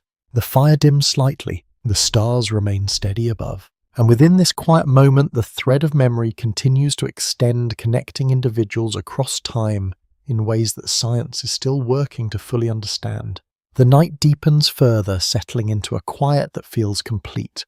The fire has softened into a low, steady glow, its light barely reaching the edges of the clearing.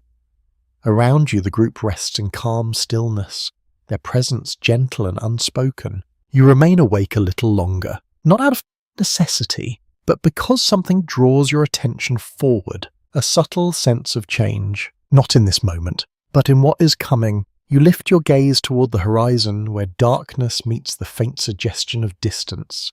The land stretches outward, wide and open, holding possibilities that are not yet visible. And as you sit there, something begins to take shape in your thoughts. Not clearly, not fully formed, but present. The idea of something beyond this place, beyond this group. You begin to notice how certain individuals, even in rest, seem positioned differently. One lies closer to the edge of the clearing, their body angled outward as if maintaining a quiet awareness of what lies beyond. Another shifts slightly, turning toward the direction where the group travelled earlier in the day. These small details feel subtle, but meaningful, because they suggest a connection not just to the present moment, but to movement, to continuation. Over long periods, human groups began to form more stable patterns of movement and settlement, gradually transitioning from purely mobile lifestyles to more consistent use of certain areas. This process would eventually lead to the development of early communities and much later organized societies. But here that transition is only beginning. You watch as one individual rises, briefly walking a short distance to the edge of the clearing.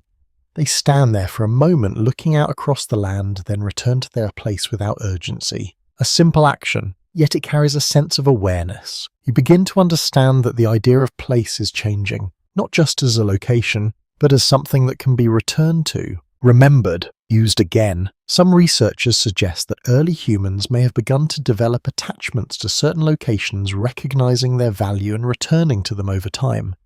Others continue to explore how fixed these patterns were and how they varied across different environments. The details remain uncertain. You shift slightly, feeling the ground beneath you, the coolness of the night settling in once more.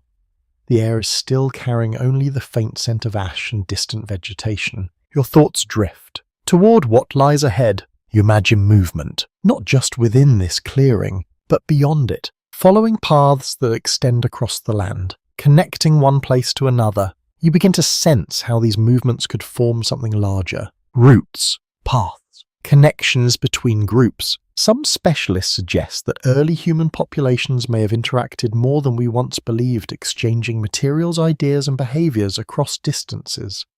Others continue to investigate the extent of these interactions and how they influence development. The picture is still being assembled. You notice how the young figure sleeps.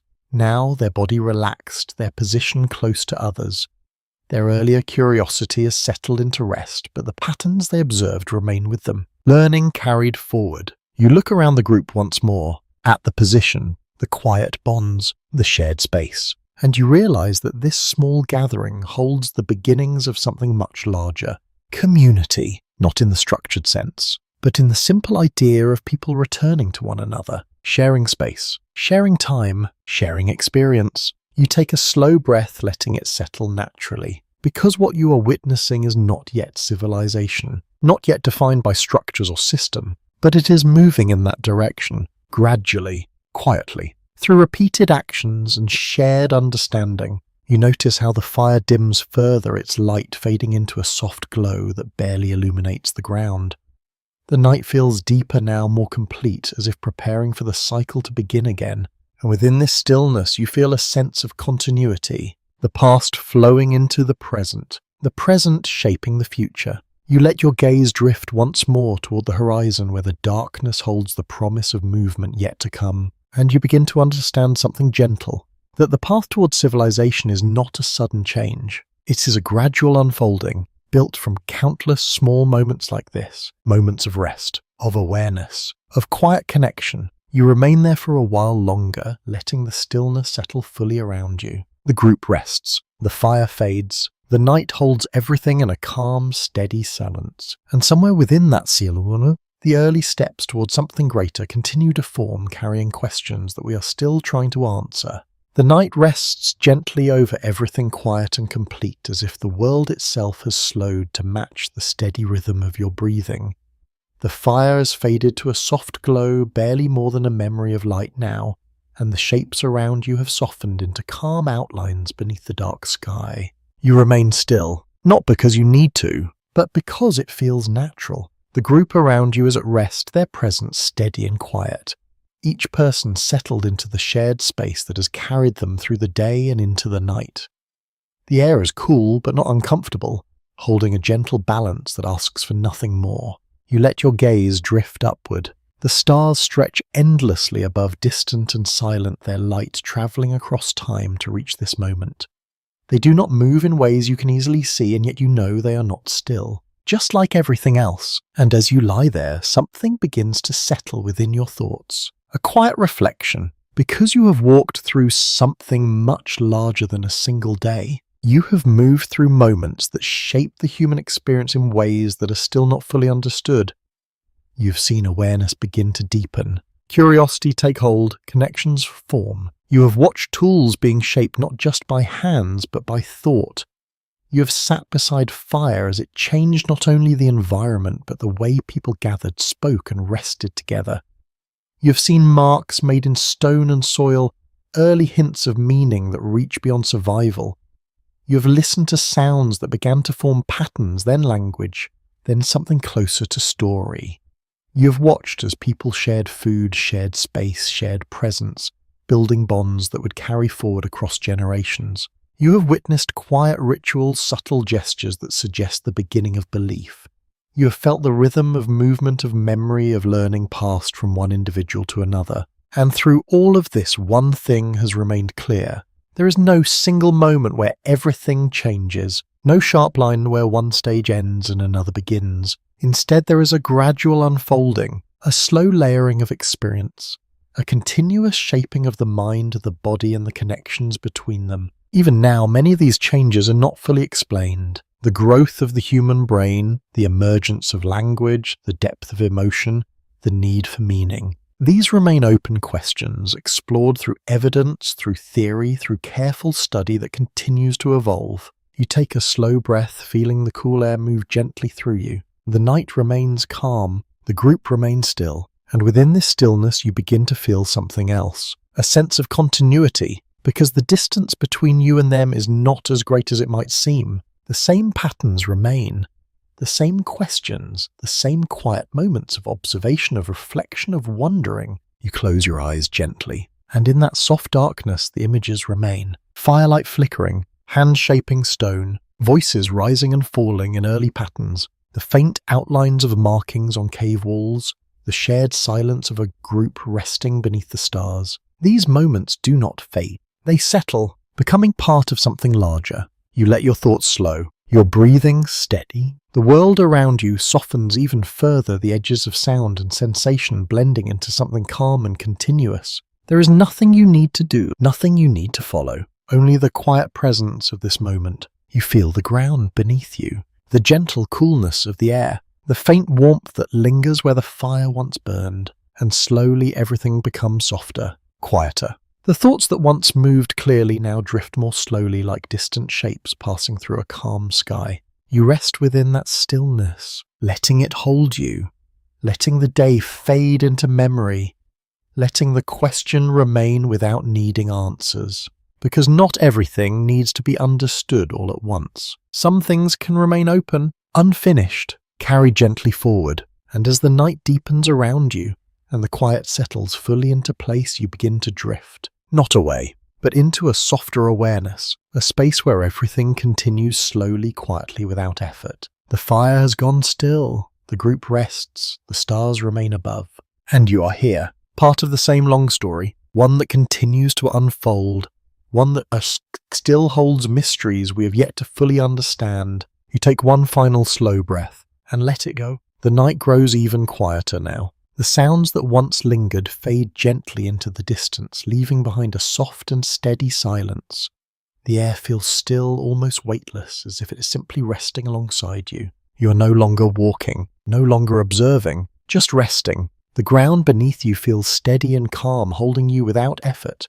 The coolness of the night has softened, blending with the warmth that remains from the day, creating a quiet balance that feels easy to settle into. Above you, the stars continue their slow, distant movement, though you no longer need to follow them. Everything is as it should be. There is nothing more to understand tonight, nothing more to uncover, only the gentle continuation of time moving forward without urgency. You feel your breathing slow even further, each breath softer than the last, each moment stretching gently into the next.